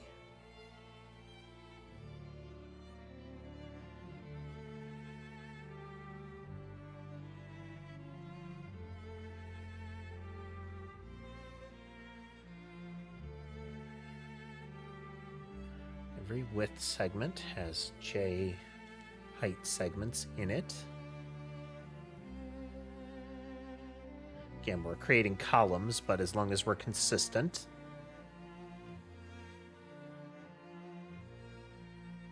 That could mean that vectors doesn't have any values in it.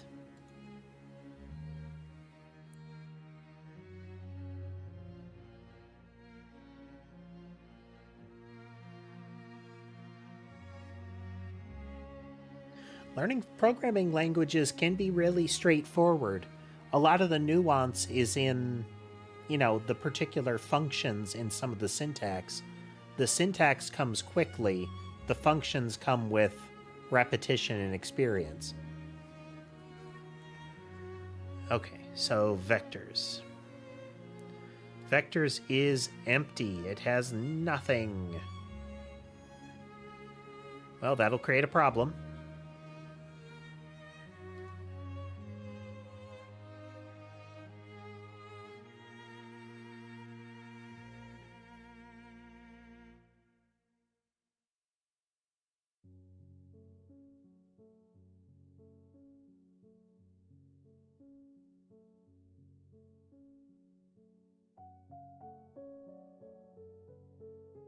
We don't want it in save flow to image. We want it to be here.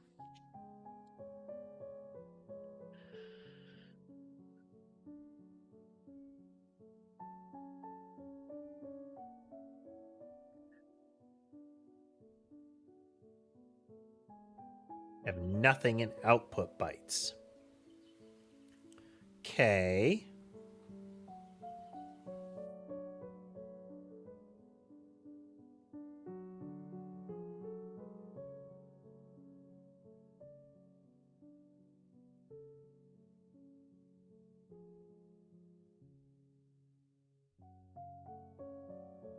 Any advice to help on the journey?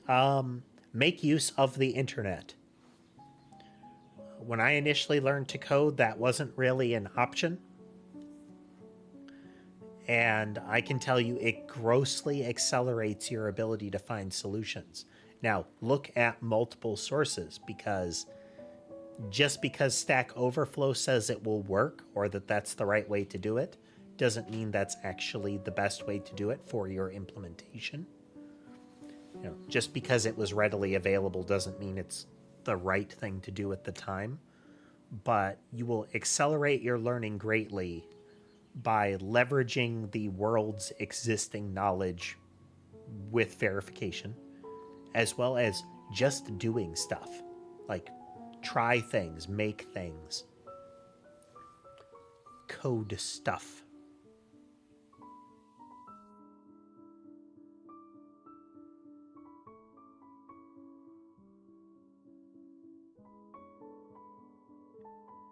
Okay, 16 makes sense.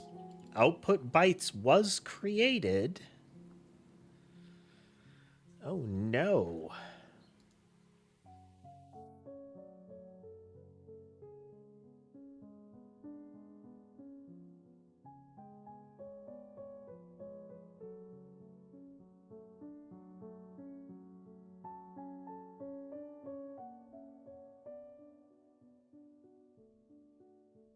Wait a minute.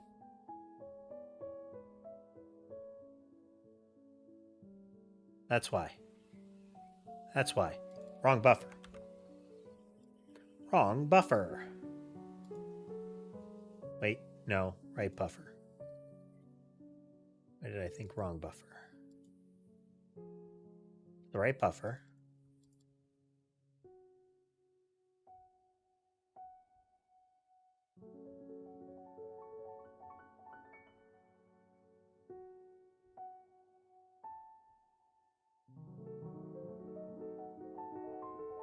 Bytes exists. Bytes does not exist. Which means span does not exist, which means we have a problem.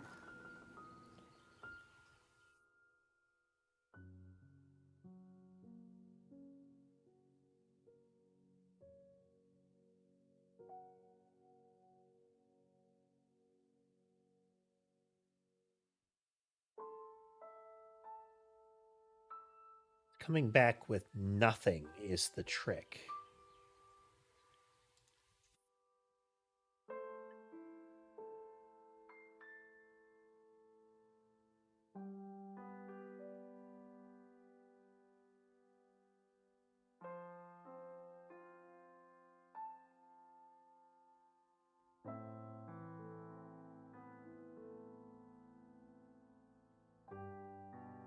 Using width I times width plus j, where we should have something.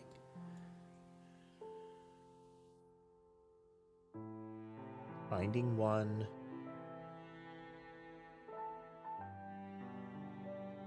It's a write-only buffer.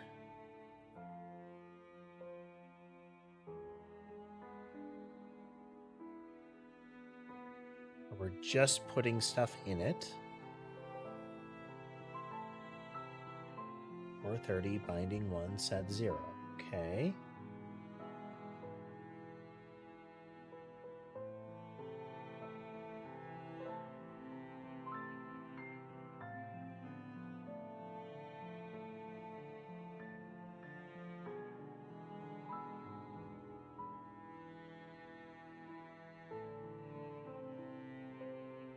A lot of this stuff I don't need to keep global.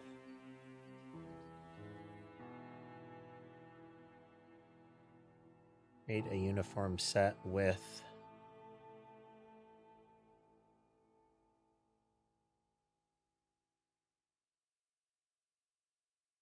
array uniform.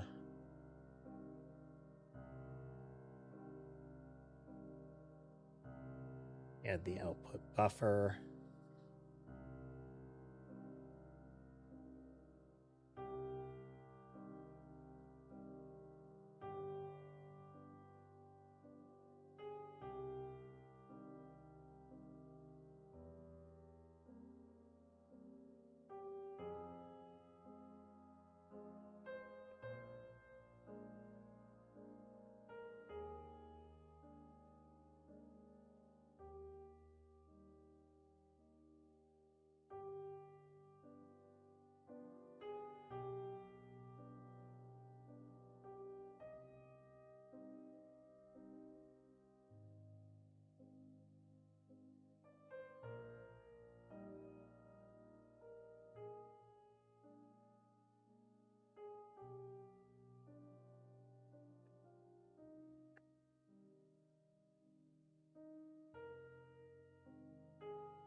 Shouldn't need to update the buffer.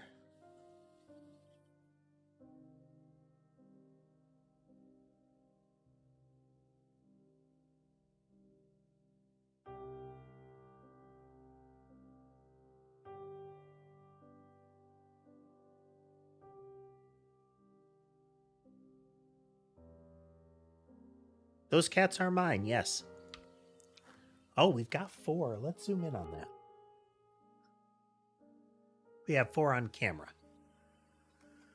All right, let's see. Lower left is Molly on the leftmost, then Sherbet. Then right on the big Squishmallow pillow is Sammy. And up above them all is Mason. Then Ember is top center across from my keyboard. And Sky is the big fluff ball up in the cat tree square there, rectangle. There are 6 in total.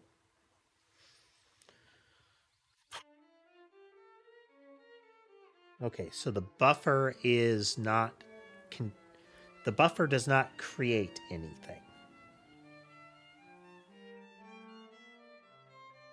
Call create buffer, we go to definition.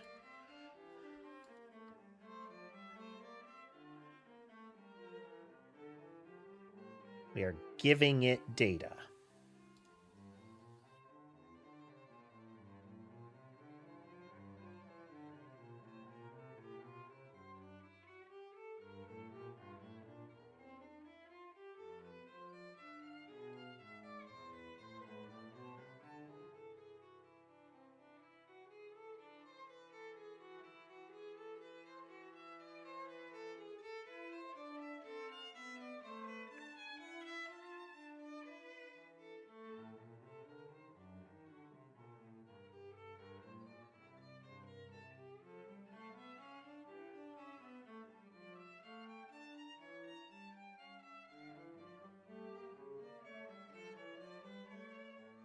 This uniform.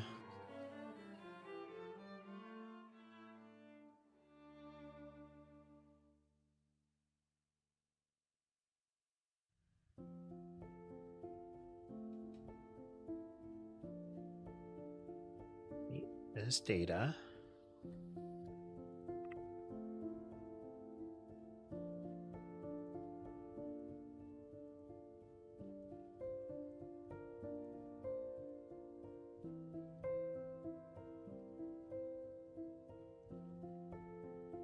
We are going to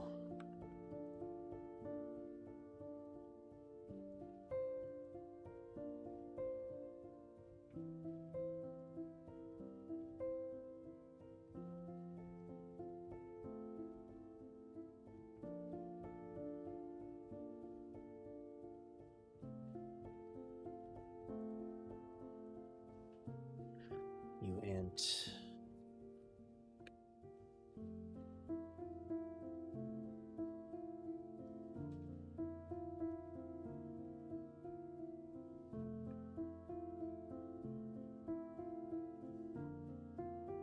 just gonna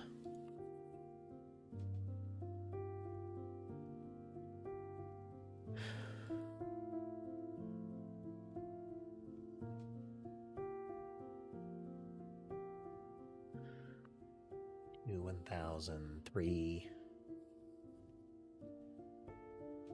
and it explodes.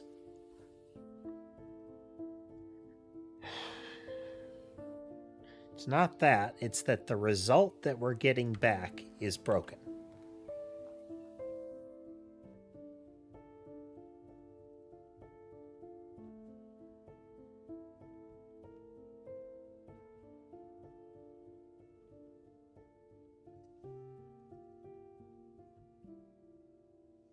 Now, it could be that the shader is failing, but that would be exceptionally odd.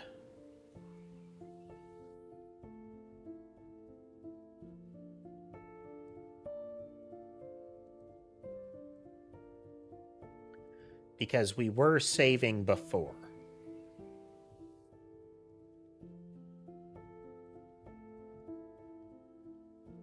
Oh, we were saving before we were dealing with some of this, but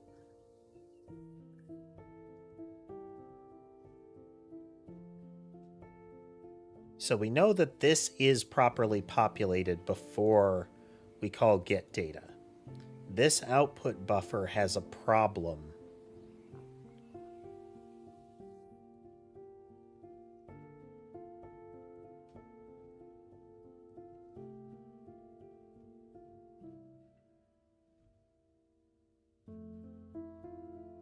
Like, it won't get to here. It will not save the file. Actually, real quickly.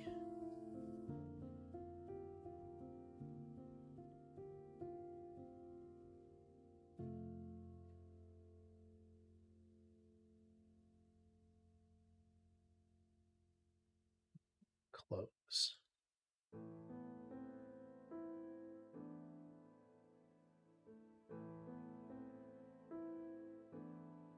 No compile errors with the shader, so we didn't accidentally change something.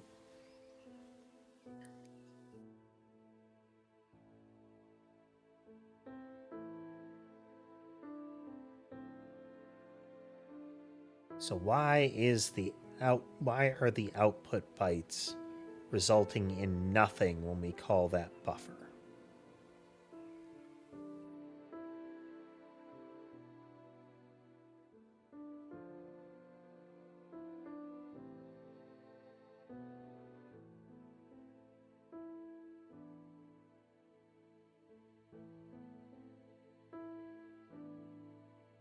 Storage buffer.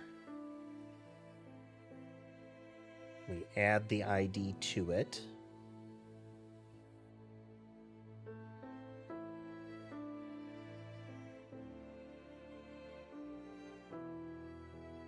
Buffer, it's not a sampler, it's not a uniform buffer, it is a storage buffer. Just like the one down here. The one further up, because we create that and keep it around once.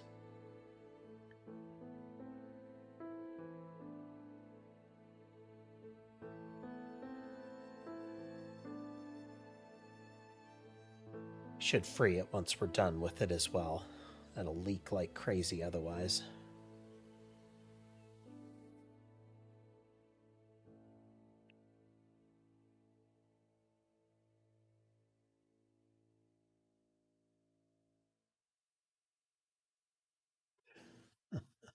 Well, thanks for swinging through, Jamel. I appreciate it.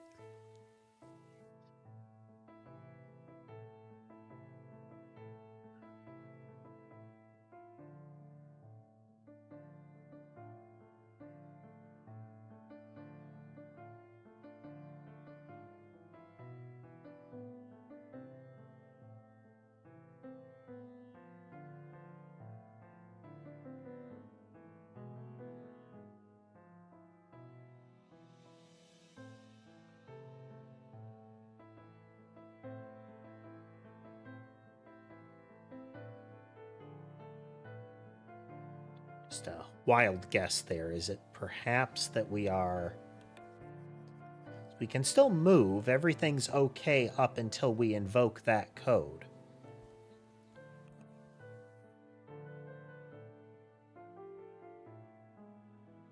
In which case it starts to infinite loop hard on this portion.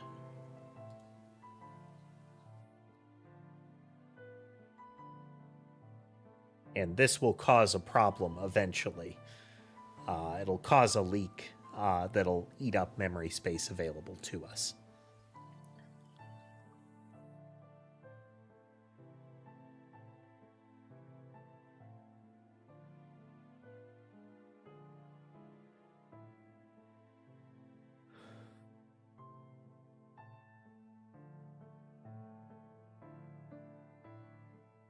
Yeah, it's airing out on that constantly because the data that results from the call is still 0. It's nothing.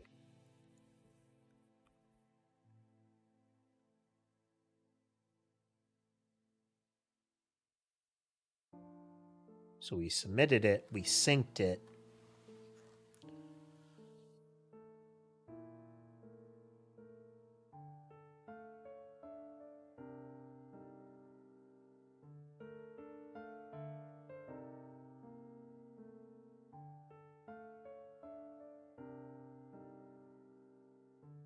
There's something wrong with the way that we're doing the binding here.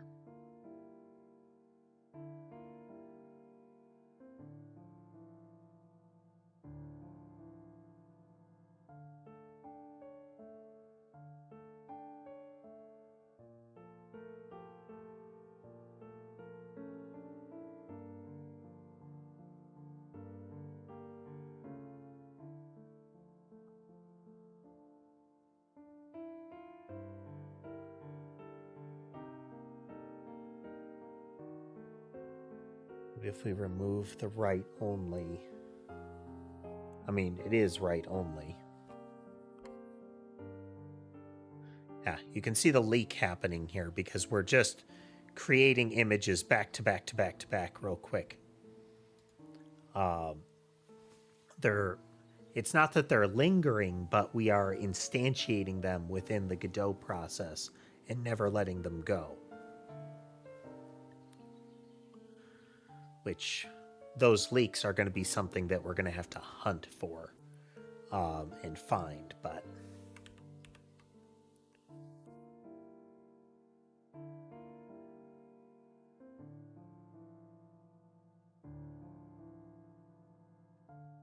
finding one.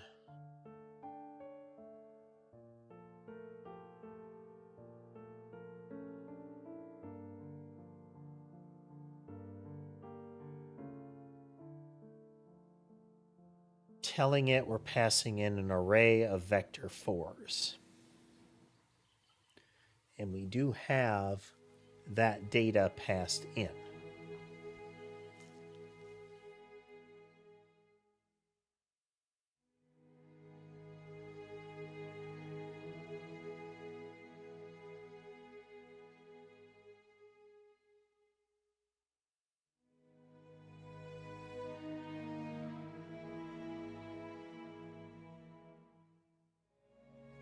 Each one in the segment.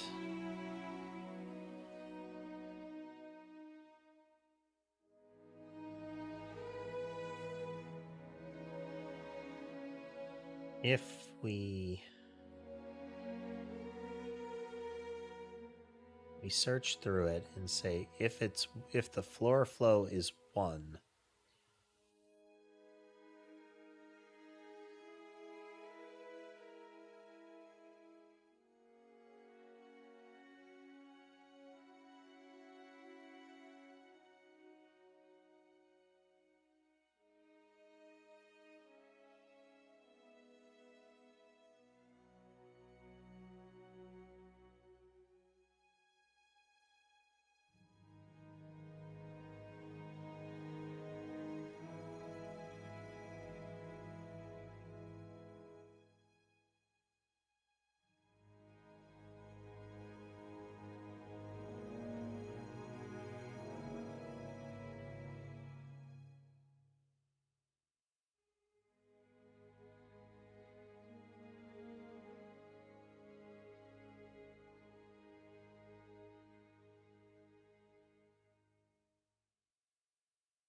created that texture.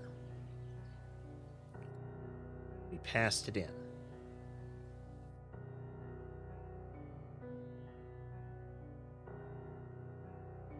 And we should be able to get all the way down through the rest of this. So again, output bytes has a ton of space in it.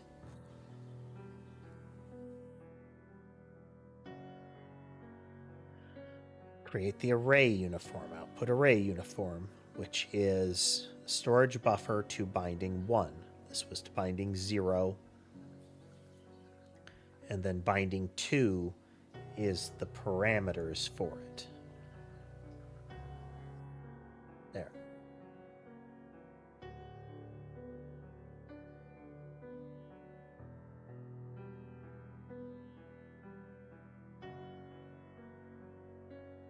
Directed to read only.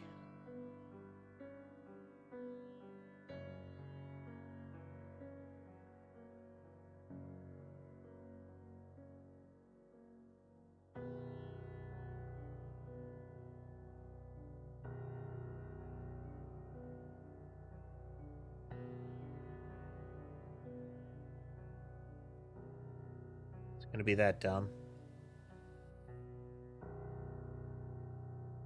Is it a syntax error that the shader compile didn't catch? Nope, same problem.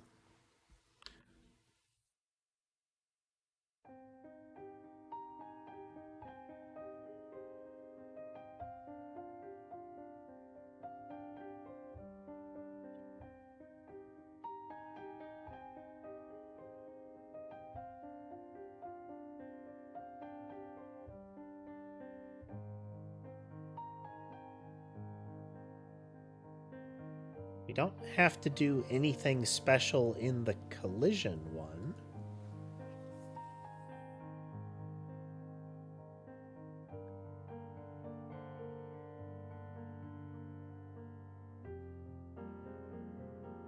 Get buffer data for the buffer. So we sync, we get that buffer's data.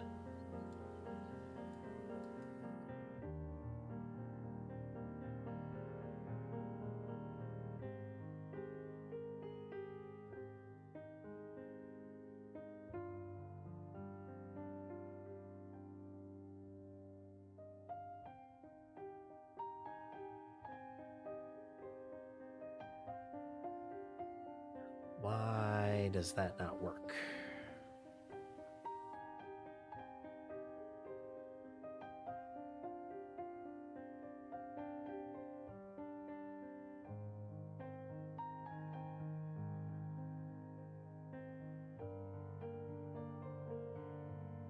Let's see what that returns.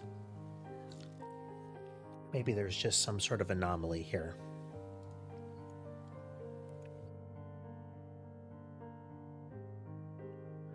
Nope, returns absolutely nothing.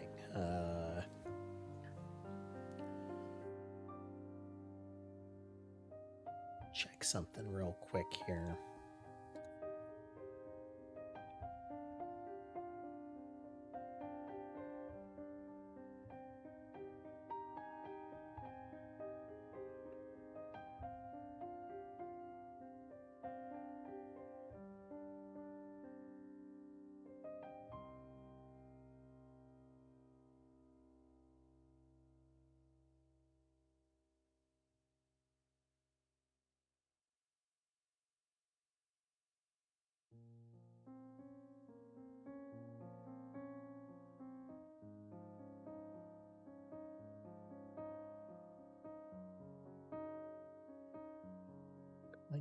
Async, we are submitting.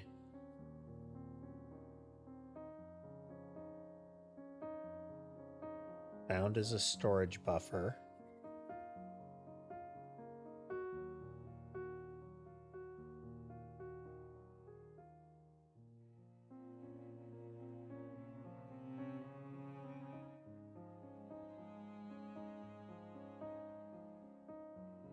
Okay, maybe the buffer size is incorrect.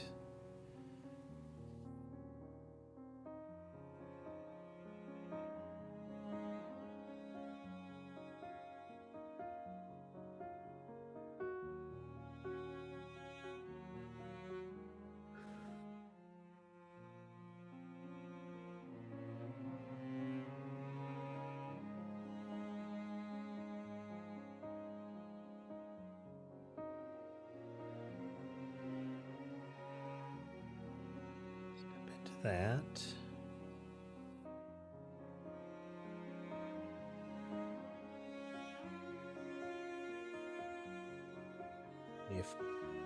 We will properly create the output buffer here.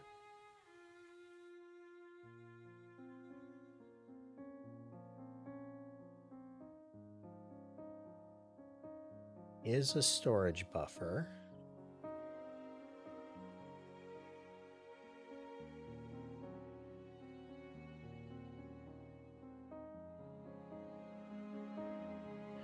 Call sync, then we get the data, right? Submit, sync, get the data.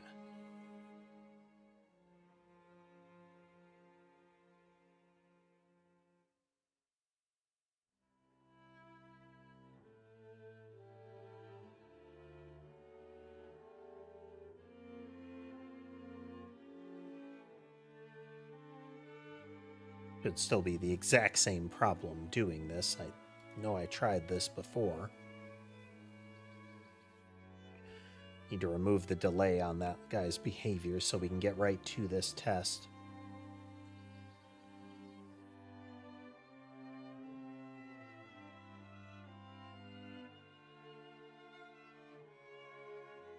We have called sync. And it's purged.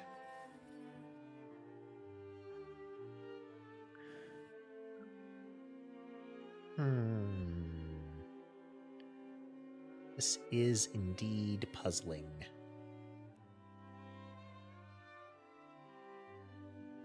Think.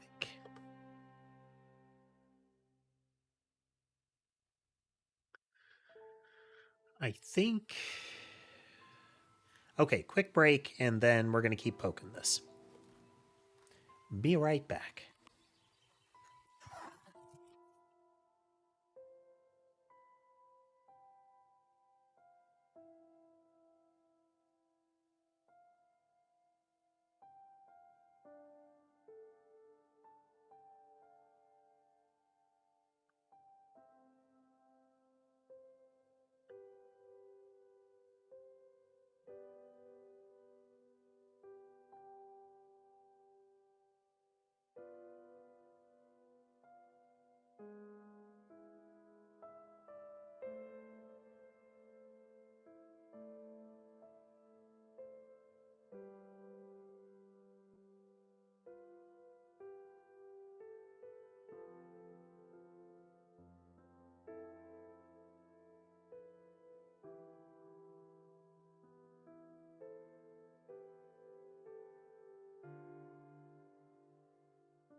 And we're back.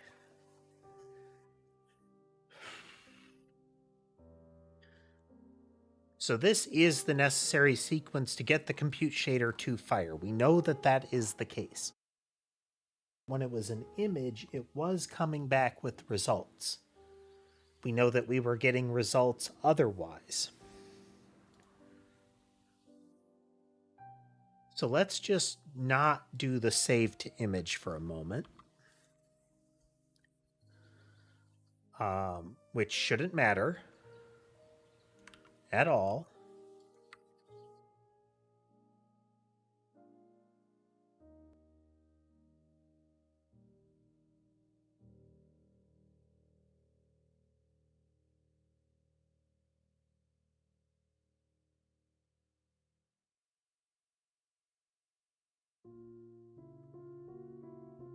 How?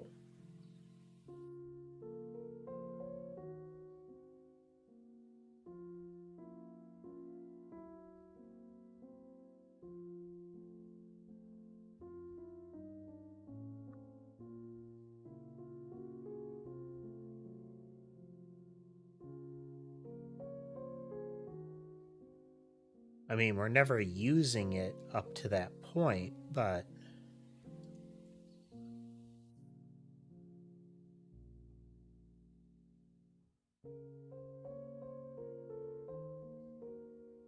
Yeah, output bytes is still nothing. It's non-functional when we do that.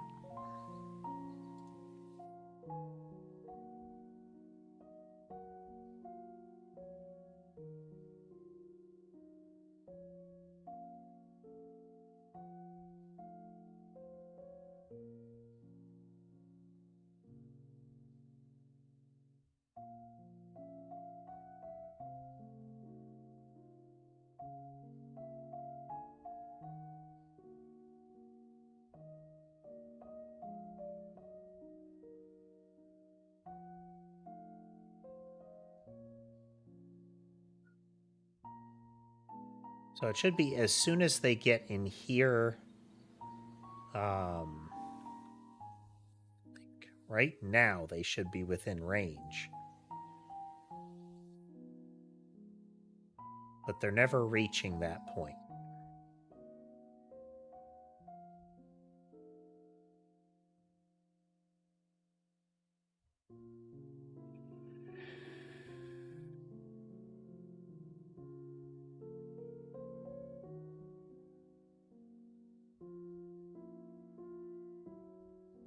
Like, this is never happening.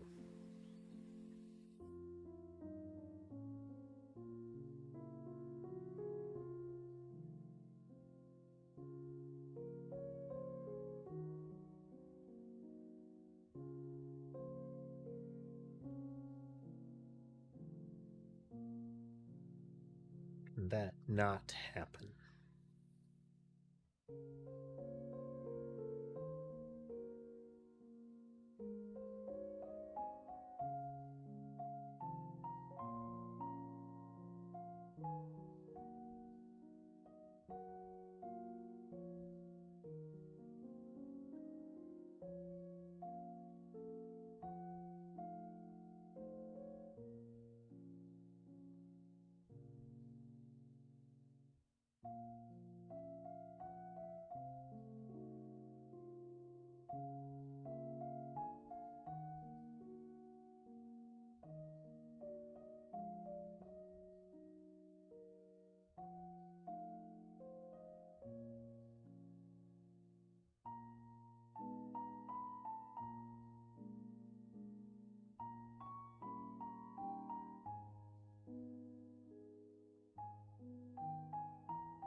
Touch the door.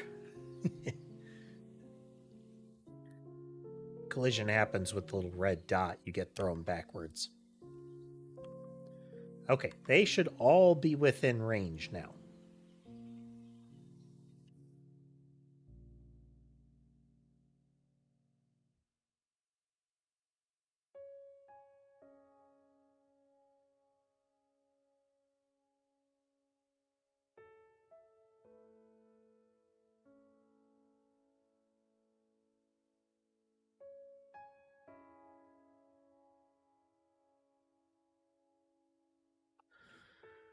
Which probably means in here we've got a problem.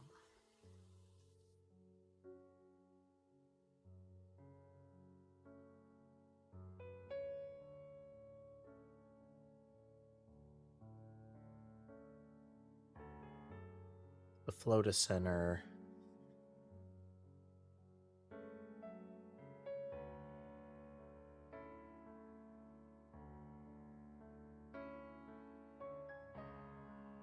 Oh, okay, we wouldn't use offset here.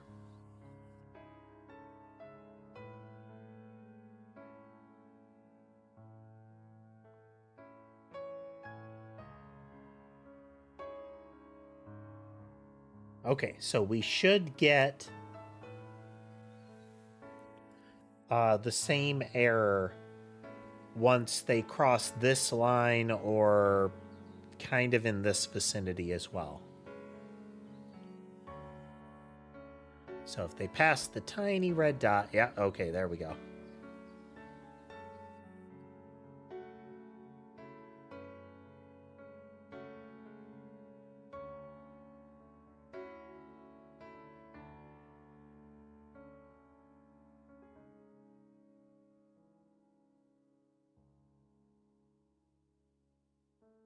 It's like the shader is just not... All right.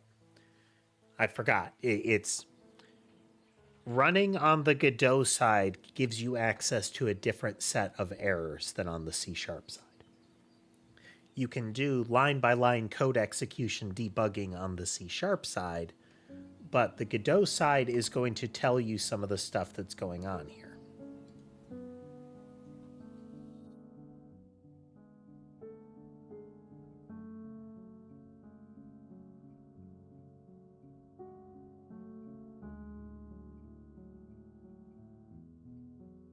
Move on grid 83 to base flow generator 308.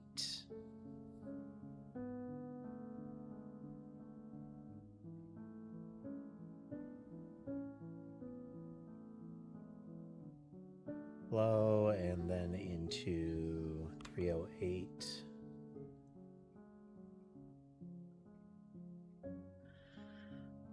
Okay, so we got the result and it's failing there. Hello again, Black Sniper.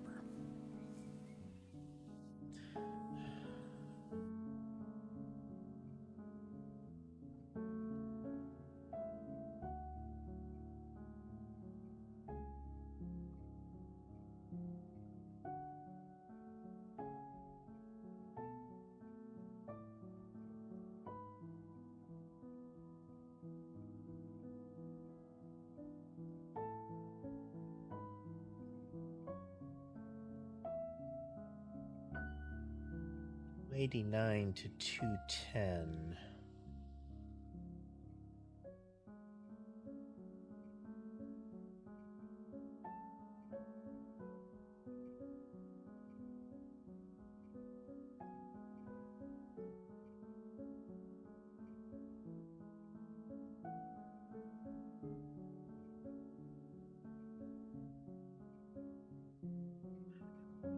We're triggering this in the physics step.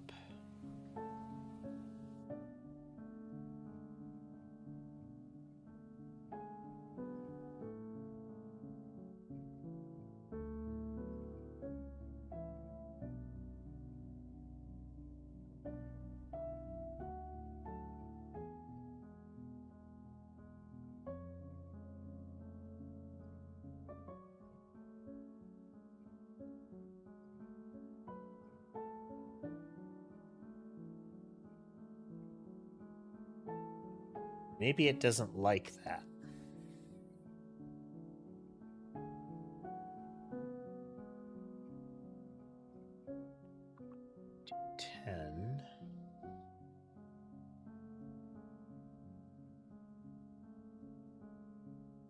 This is failing.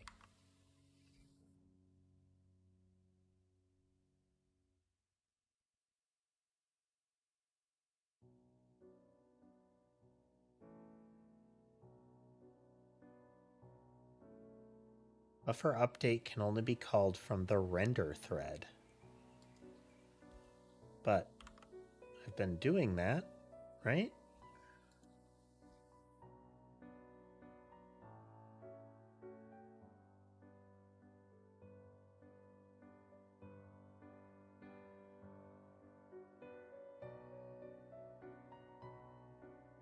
Yeah, buffer update.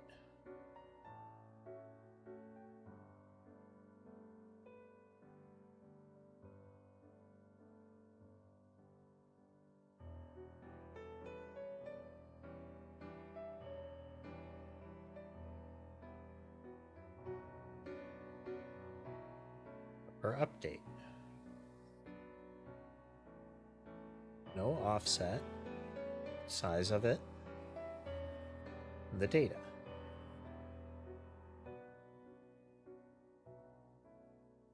So yeah, this is going to cause problems off the get-go.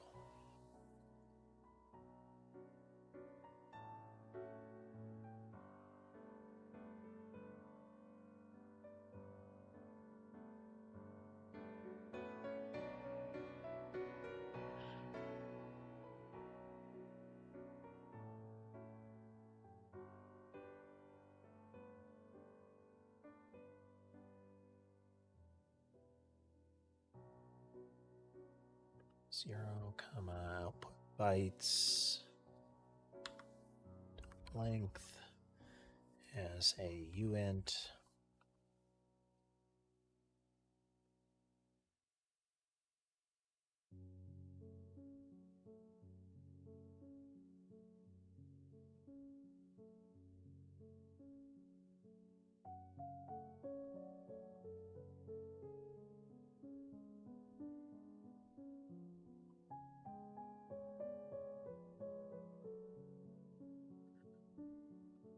Wait for it.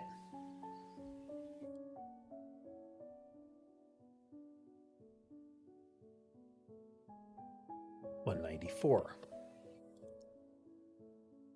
$194. Okay.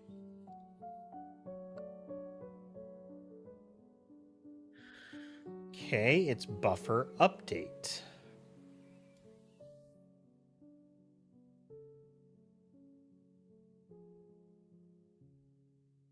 But how is it buffer update becomes the question.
Never seen any examples that use that.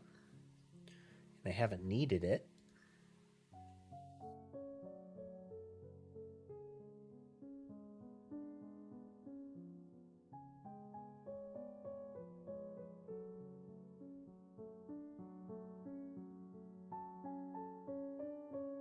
Because this is happening in the physics tick, just like how in the collider it's happening in the physics tick.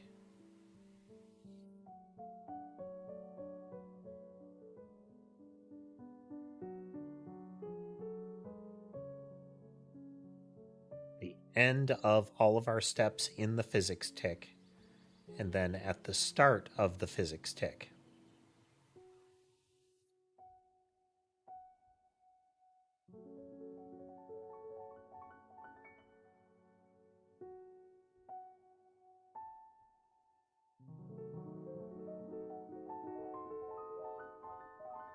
Now I could have it set up so that as soon as this thing is instantiated, it runs, but we need a method for getting this data. We are going to pre-build all of this,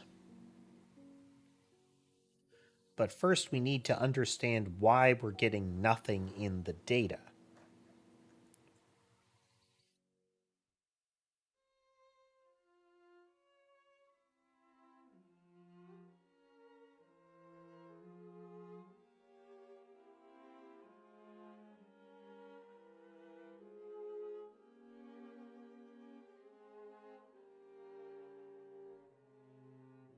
Another quick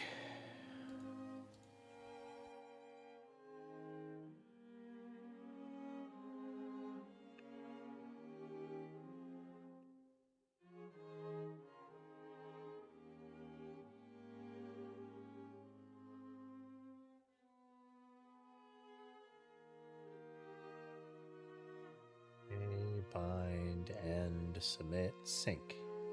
Yes.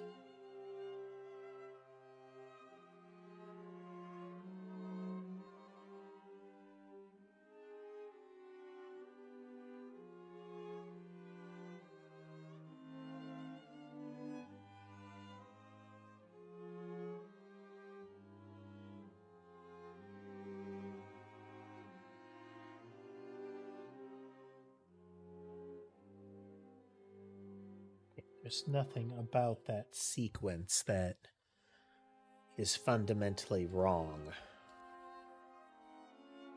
So again, we're doing that. We're just waiting a whole frame.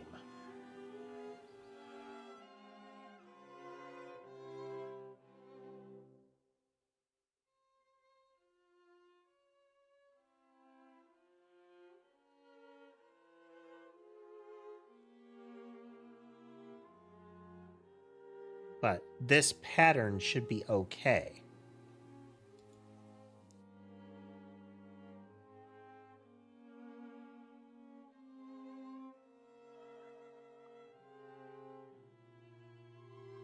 So we already know we have an issue when we're calling buffer update here.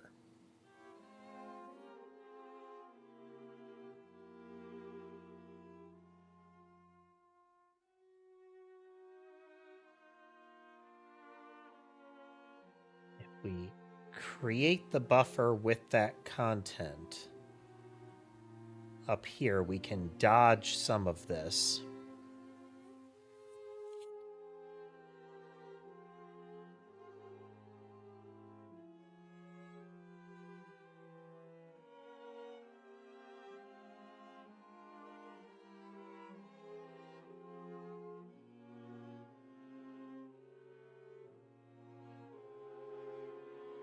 But we still need to buffer update it because we need different floor images. So we're having to change that value and overlay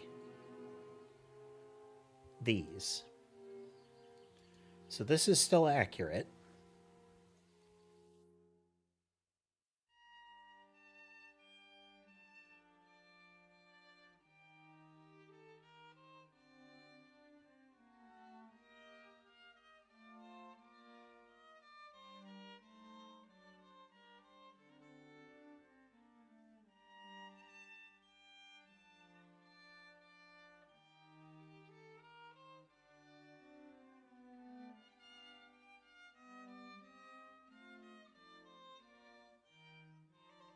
Create the uniform, we add to it. Create the uniform, add to it.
do you mean it can only be called from the render thread?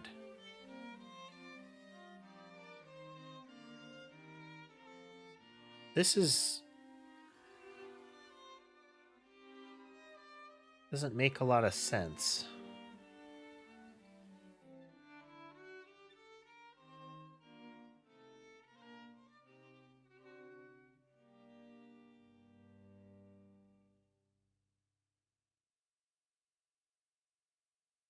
I haven't updated the Godot version, so we shouldn't be having a fundamental change here.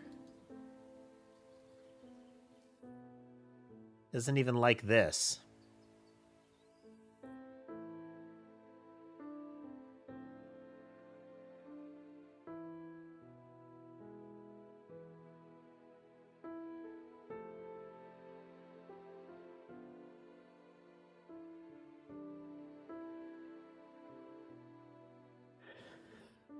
Disarray is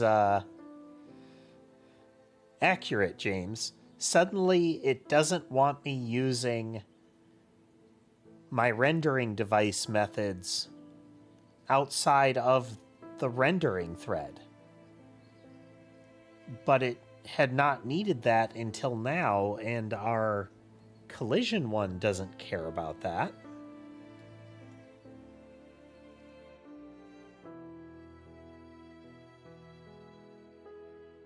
It's the same little guy as this one.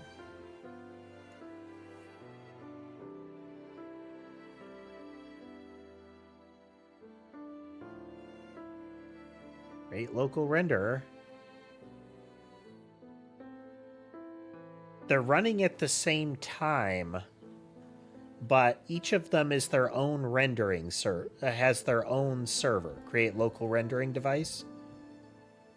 They're each their own little guy.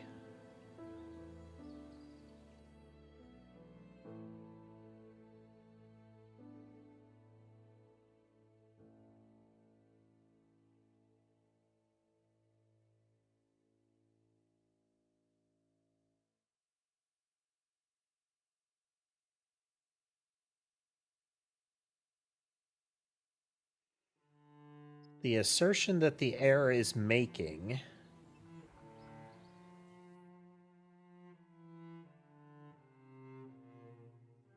is that either as soon as I call, it's either this one or this one. Buffer update and compute list. Actually, it's compute list begin.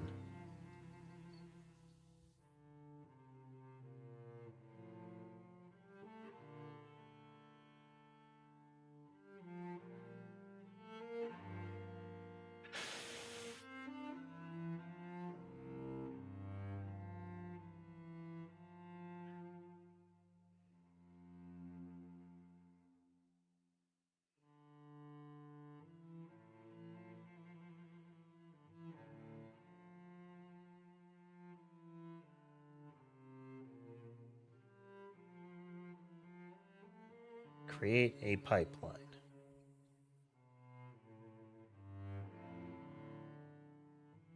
At each uniform, we are doing our buffer update. Then we're going to compute list begin.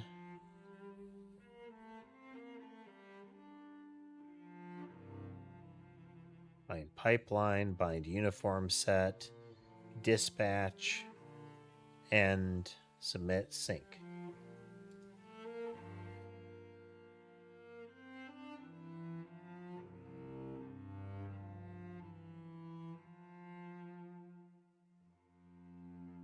This doesn't happen in the render thread. All of this stuff happens in the physics thread.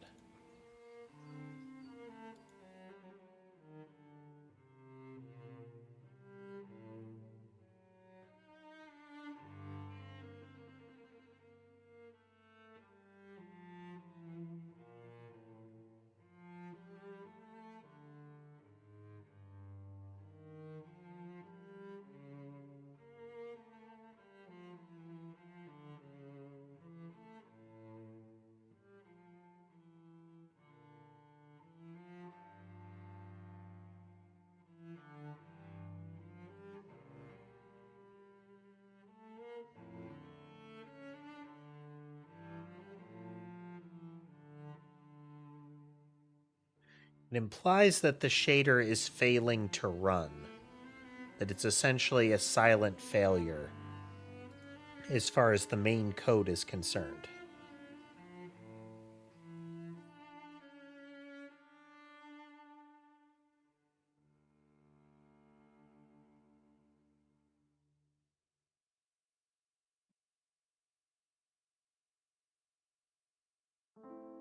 If this is the case, I don't understand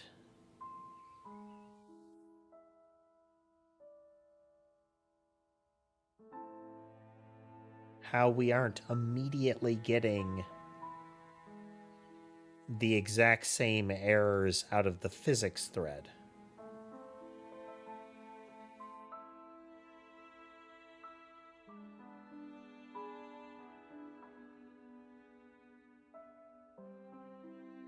So there's some fundamental difference in what we're up to here.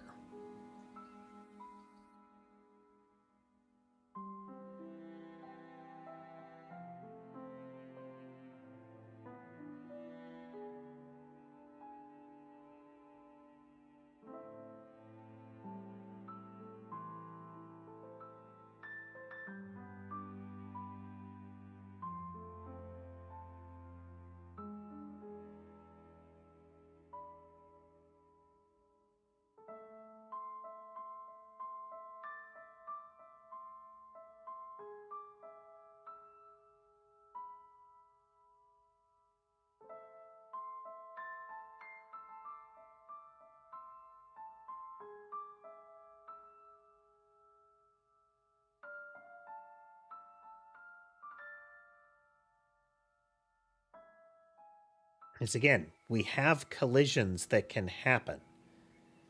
It just means that this one has a problem.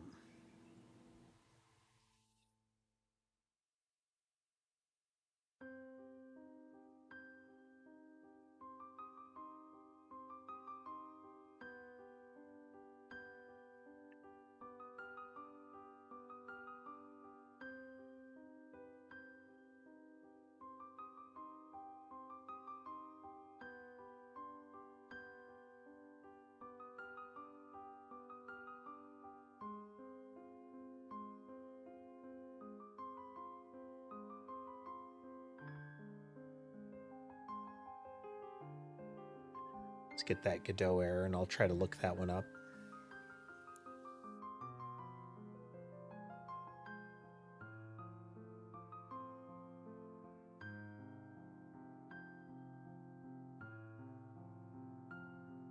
All right.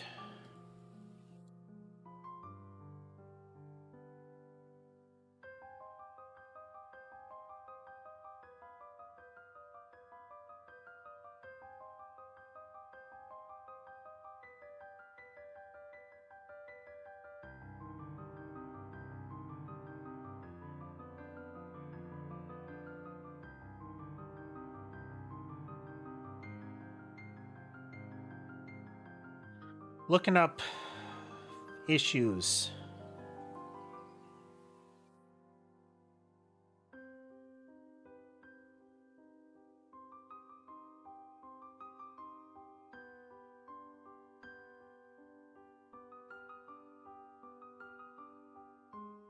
Why can that happen, though?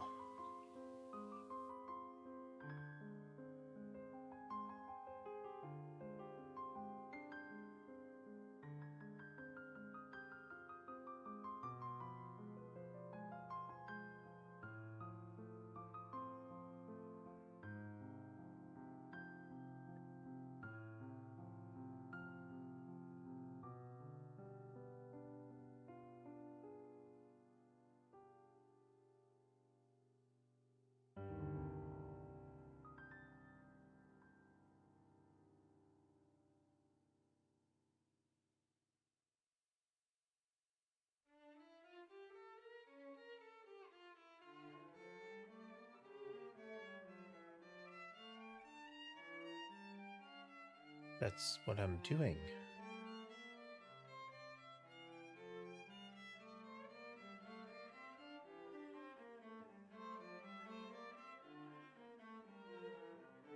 think that's got to be our variation, is something about the way it's being called.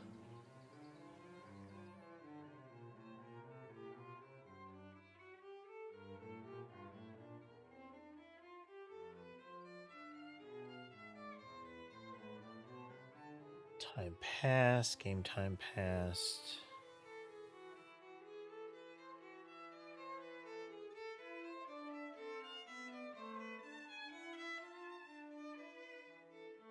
In our physics process step,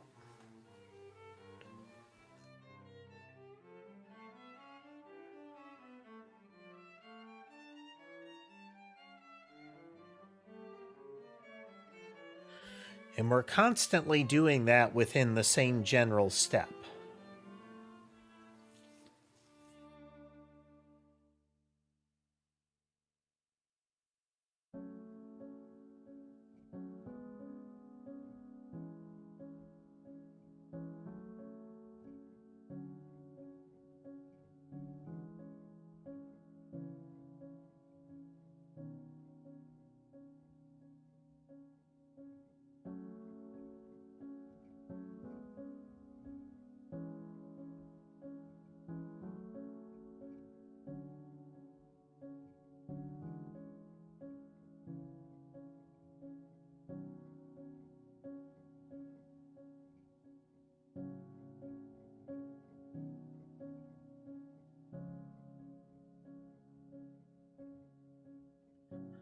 Processing a message, and it runs in through here.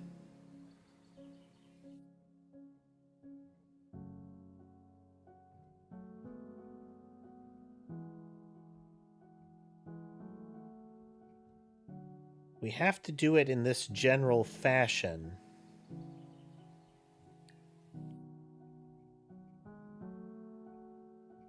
because each one of these motions is going to be asking the room what the data is. And each room will have its own grid, which means at any time that particular grid may need to be generated.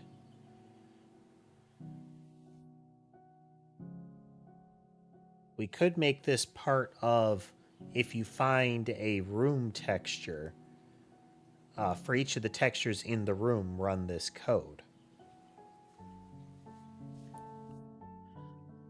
Ugh.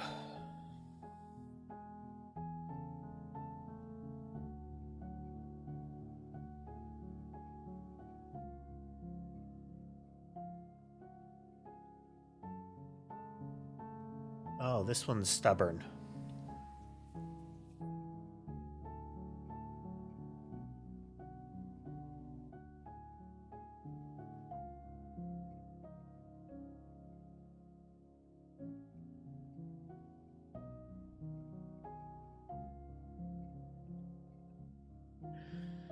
All of this stuff it's complaining is only able to be called on the render thread, which, again, we're not doing. If I trace it all the way back, we're in physics process.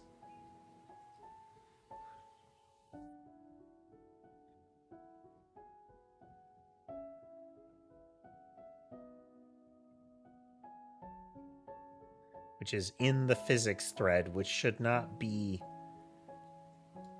an actual problem because the physics thread is, like, that is the other recommended place to put a compute shader. Is there a problem with the way that I'm making the shader?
All right, we're going to see if this happens in the other spot too.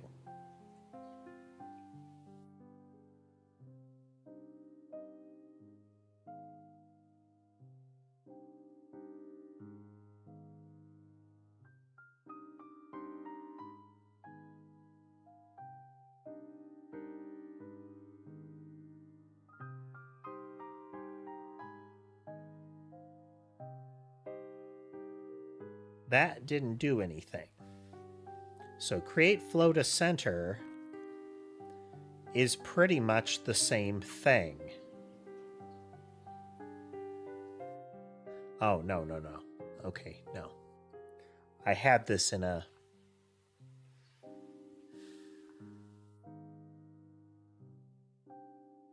So this is not creating the problem.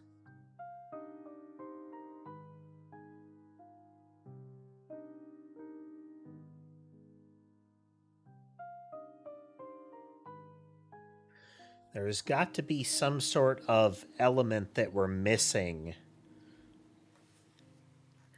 that is allowing this to work over here.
Create the pipeline. And that's fine.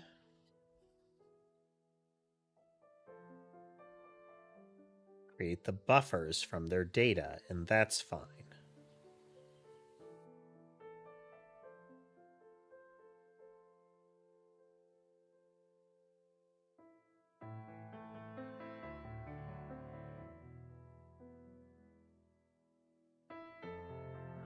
We should just create the flow input buffer here.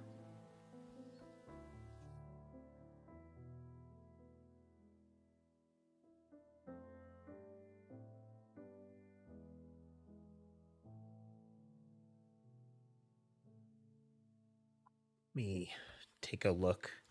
James has a suggestion. Looking. Or at least a potential data point.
Can I limit that down?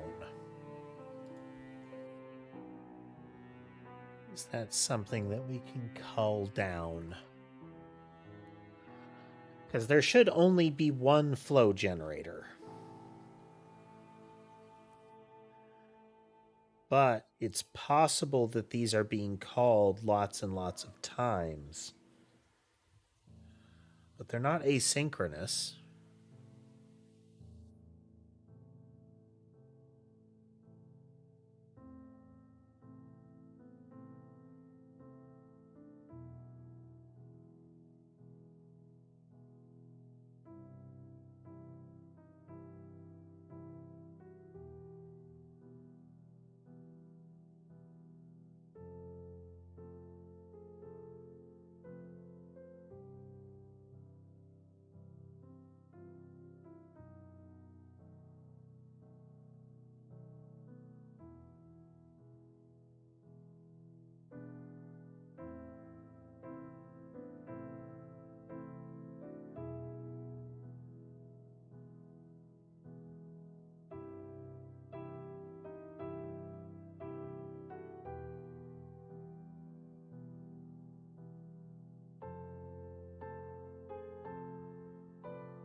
Don't understand that. That seems related, James,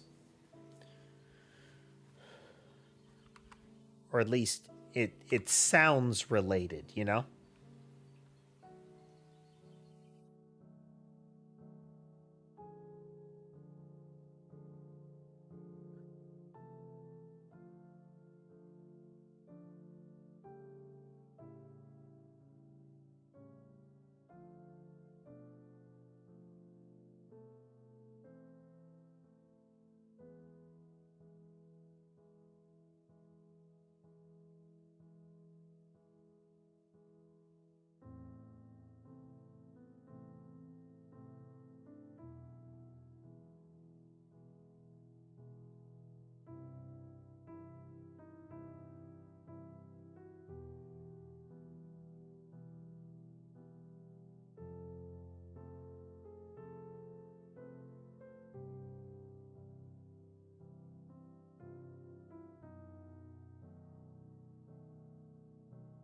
On 209.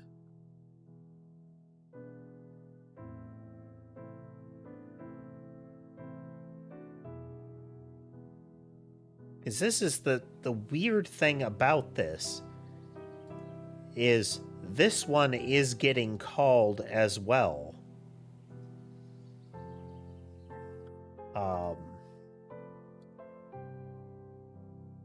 And should be getting called before that.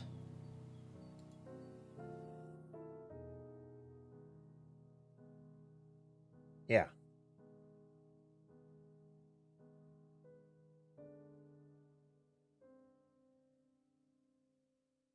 Both are calling buffer update. Zero length data. This one it doesn't like. Is it because we're passing an image in?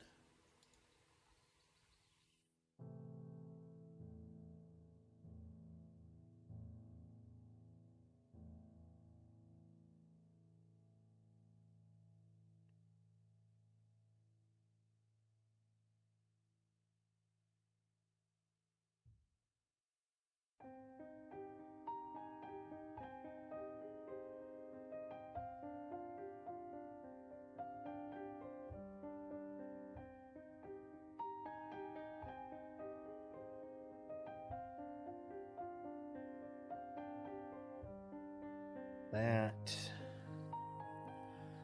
Temporarily do that.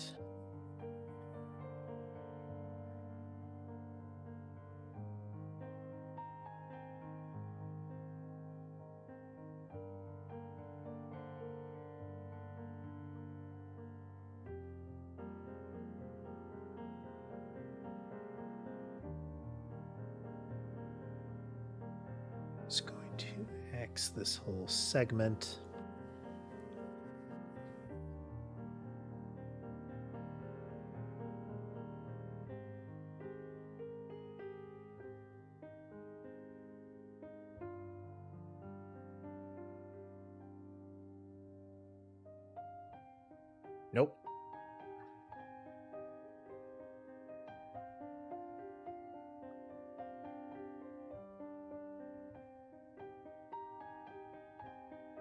So again, there's some weird fundamental difference going on here.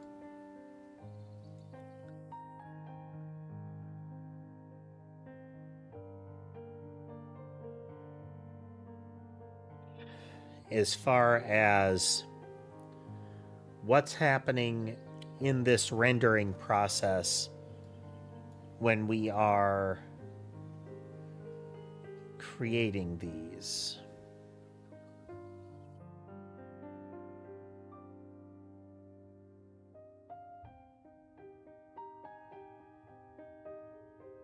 Shader Collision Manager also on ready creates that.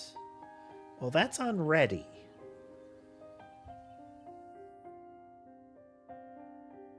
Let's shift that around.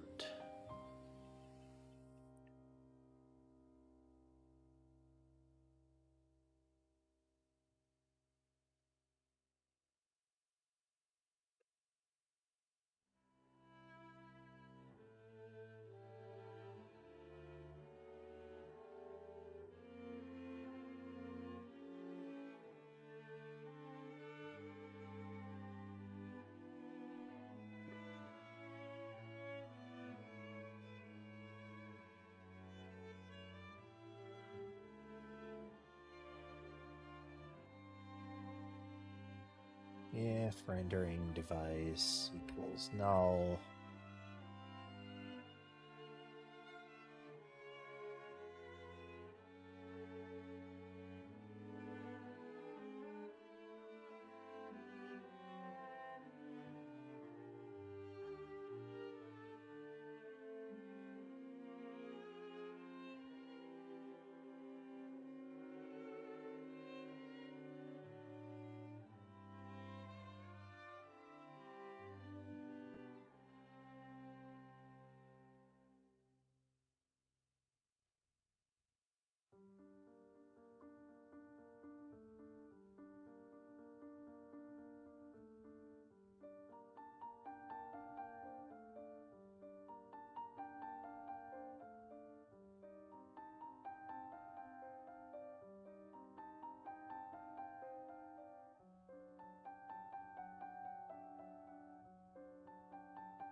Okay, they're going haywire again.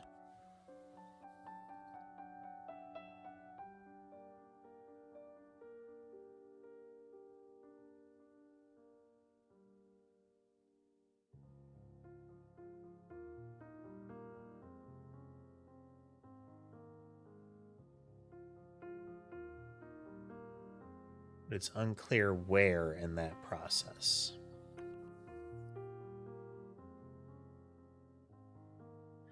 Okay. If I had to guess, what we're getting is that when these were created, when the flow generator ended up being created, that created it in a circumstance that said it had to operate on the render thread. And we're moving that elsewhere. So we're going to run here.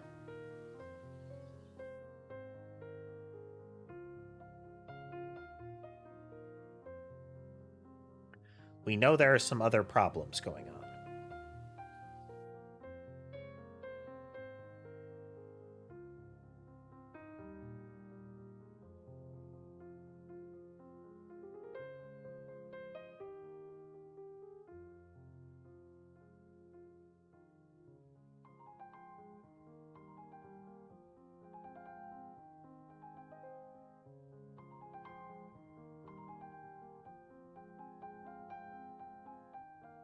Okay, we're getting nada numbers again.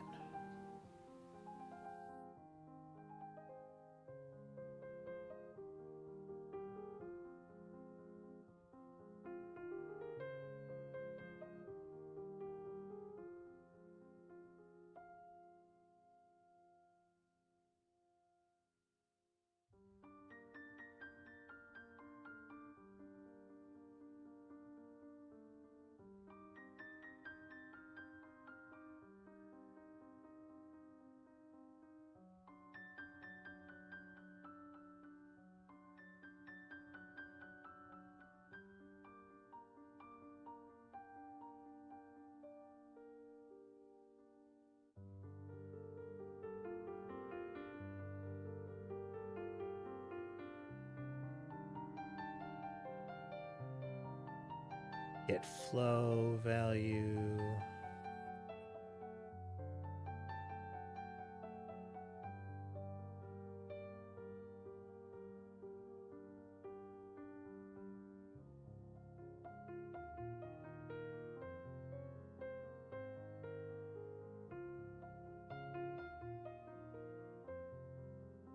And it has the data in it. Okay. Get our flow position.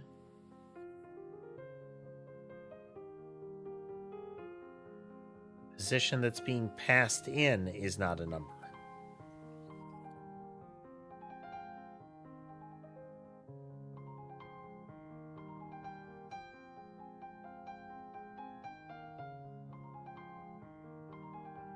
Well, that's super weird. Let's catch it early, because if we're getting invalid numbers, it's going to go haywire as soon as they come into existence. That's probably why they're popping out of existence.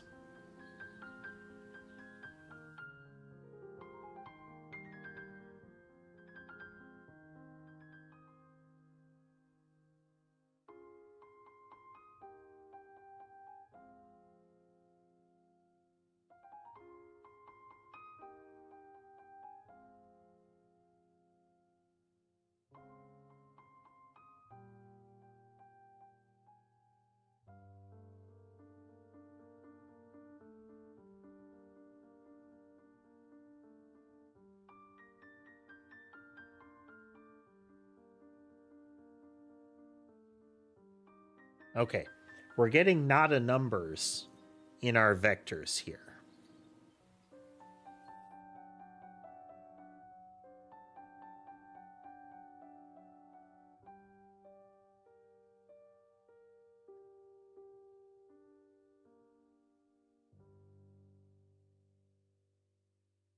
So when we get flow value, we're going to look for it there. That should be setting byte data.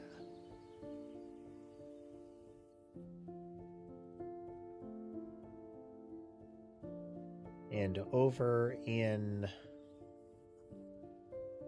the create call,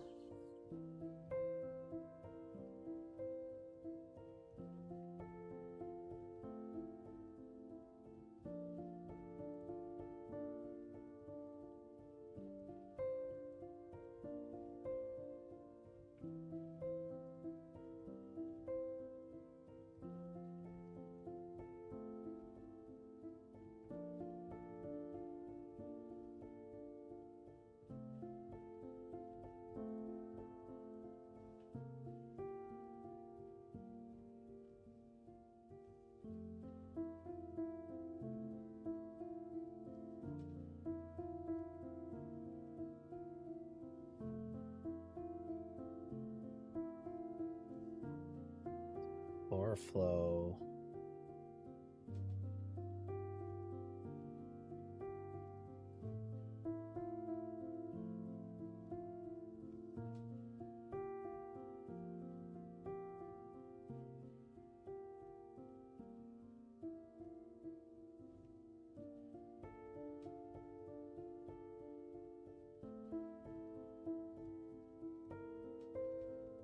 So it starts 255555127.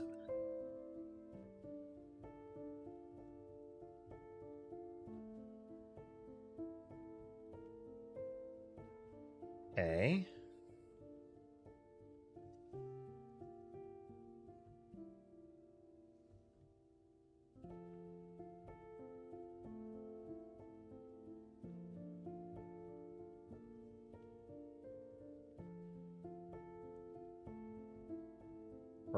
We're trying to track where the data is getting wrong.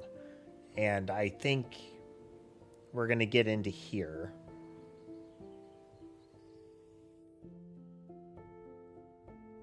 So now we're saying that memory that is our bytes, we want to treat that as if it is vector 4s.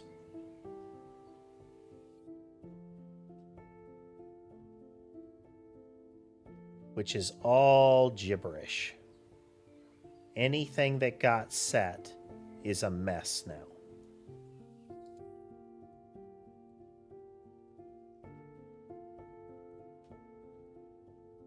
Which implies it's being set incorrectly in the shader.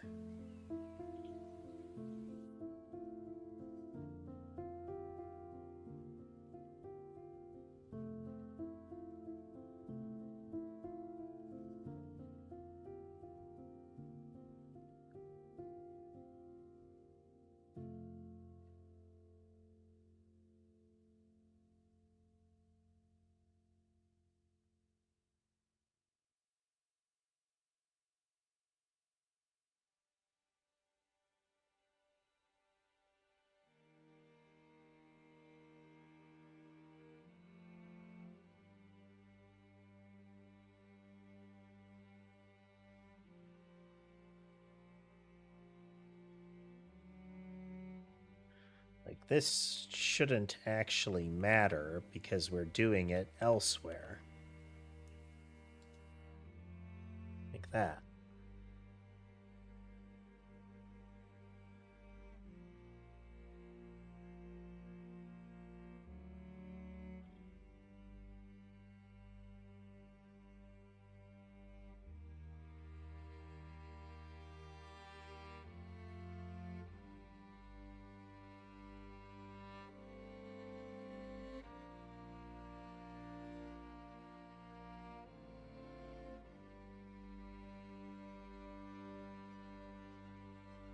Now, there's the implication that we have it off kilter, that the bytes that we're sending in or the data that we're getting back isn't the data that we want.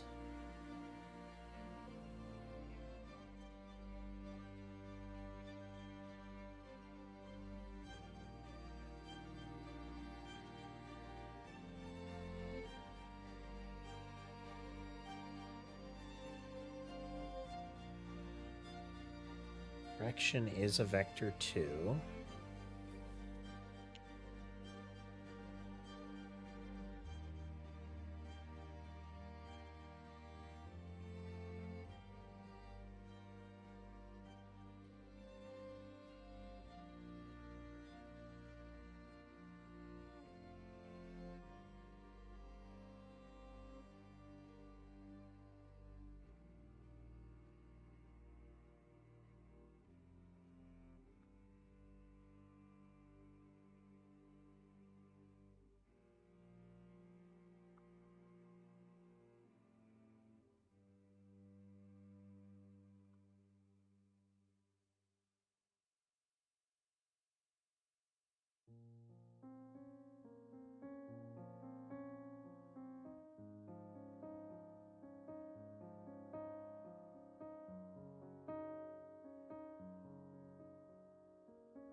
So let's see, what am I experimenting with right now? Or how to articulate. Let's see if it do anything. Oh, what I did is I saved the vectors in a different fashion.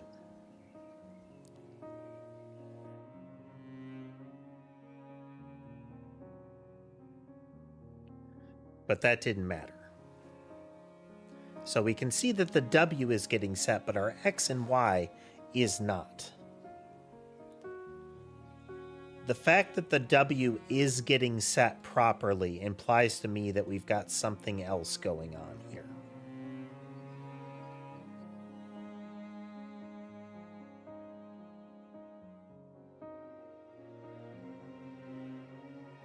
And we're using the Godot data types.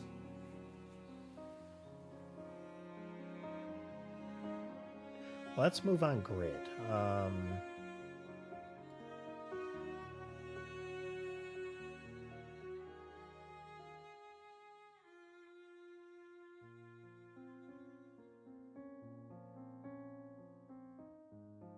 Yeah, we're using the Godot data type, so...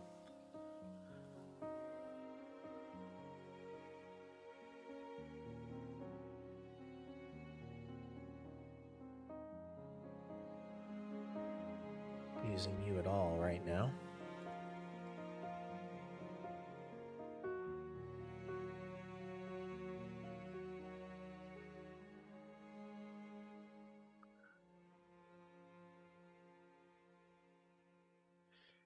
So there's something about the data that we're generating in the shader.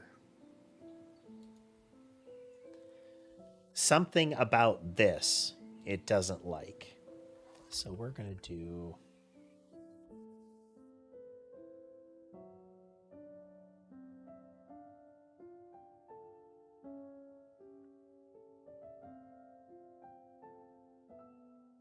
We're going to ignore that direction variable entirely.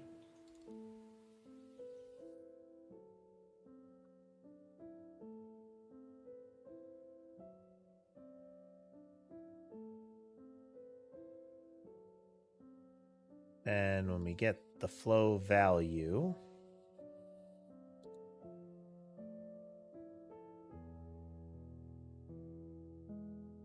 we're going to see what our results are this time.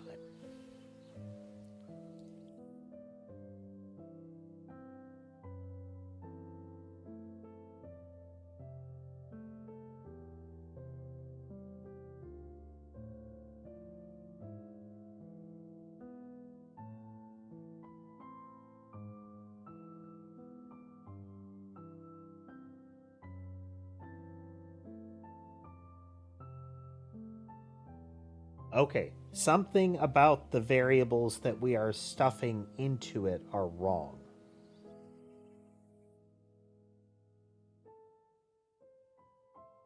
Because the end result is correct. Like, our output values work.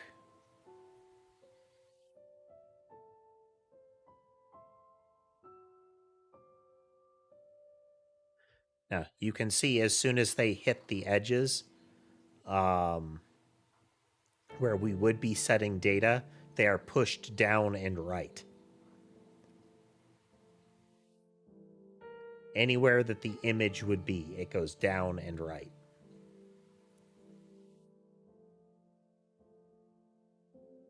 So the player is standing in one of the active areas, so they have trouble approaching. All right. So in general, it's functional, but the math that we're doing in here doesn't work.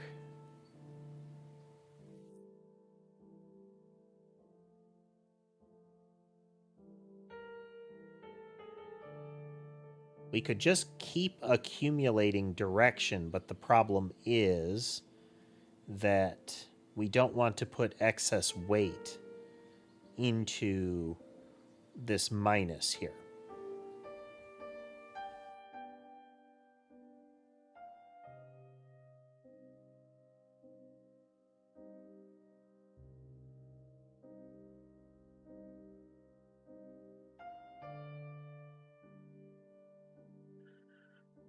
So there is something about repeatedly doing this that it's not liking.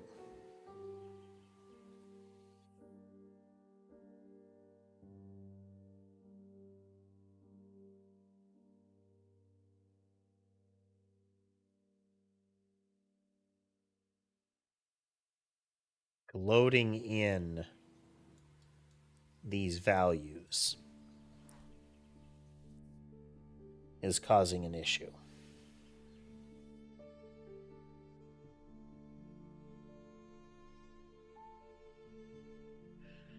We remove that. We're going to slice out some lines. We're going to narrow down where our problem is.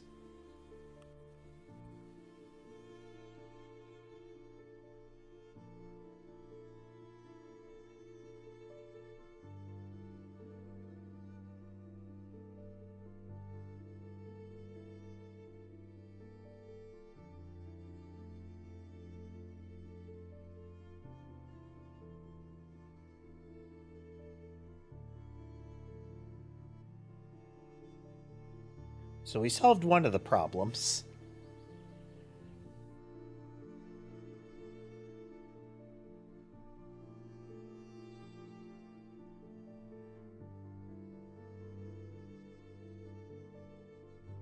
All right, if we don't normalize them, then we're getting nothing. That's extra strange. Okay, so what we cut out was this call as direction is equal to normalize of direction. Direction is defined up here outside of the if.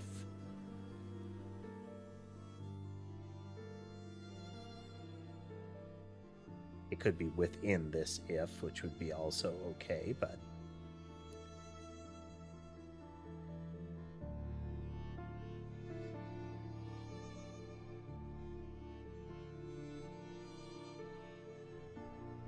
Okay, if instead of this, we are going to take that one out.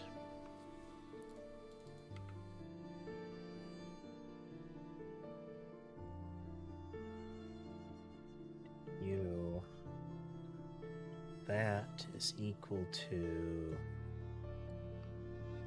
this.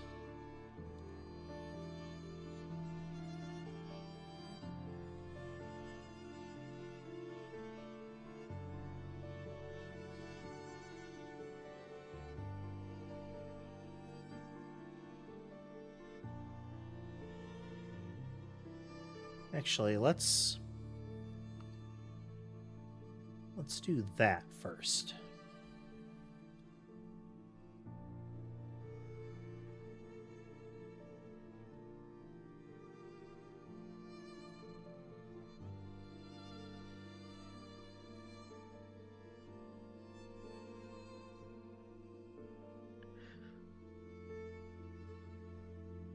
So we are removing the part of the logic where we're creating integers out of that. And instead we're going in and saying like, okay, generate them as if they were floats. Still a bunch of zeros if we don't normalize them. Still really looking like there is a data structure error happening.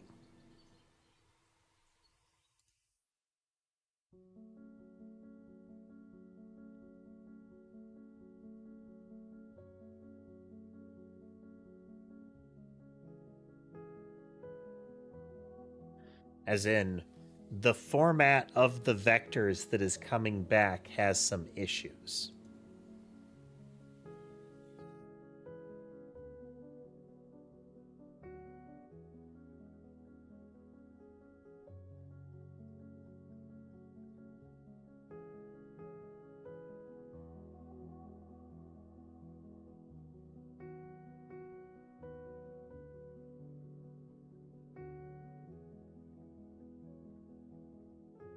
And our vectors should be full of nada numbers now.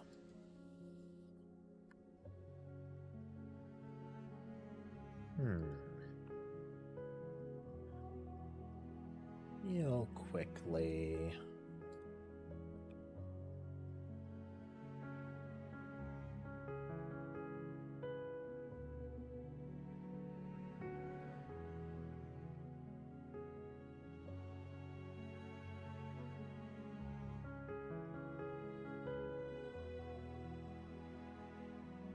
Okay.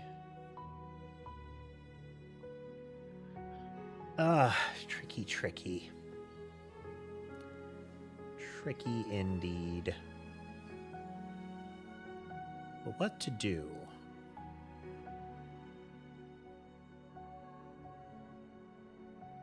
I think we need to step away for a moment. I think that's going to be the gambit here. Buttons. And buttons. So we've made some progress, but now there's something about the shader and how it's emitting the array data back that is not lining up properly. There might be some further stuff we can do to narrow this down.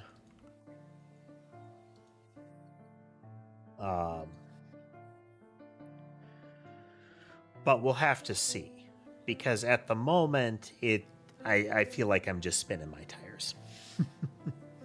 But progress. Okay, we fixed the access violation by switching over to arrays, and the data structure for that, in general, is in place. It should be okay. We just have to solve this not a number thing now. Should be interesting. But with that said, folks, I hope you had a good time watching with us tonight. I want to thank the pair of raids we had. Let me get it identified here. Alkaline and Lunas VT. I want to thank those folks for the raids and everybody that came with them. Wish YouTube made it as easy to do that, but I can tell you it's like jumping through hoops to actually set it up. It's much in the way that you have to schedule more diligently to create a YouTube stream with like a time frame. You have to do the same thing with the raid into kind of logic. But anyway, once again, I do hope you had a good time watching with us tonight. If you like what you saw and would like to see more, remember to like, follow, subscribe, comment. All those buttons are generally good, so I'd appreciate it if you press them. If you'd like to consider financially supporting the channel, you can do so through platform-specific means, as well as other options available through the link tree that can be found in my bio and video descriptions. And with that, folks, I hope you have a good rest of your day, and I'll see you next time.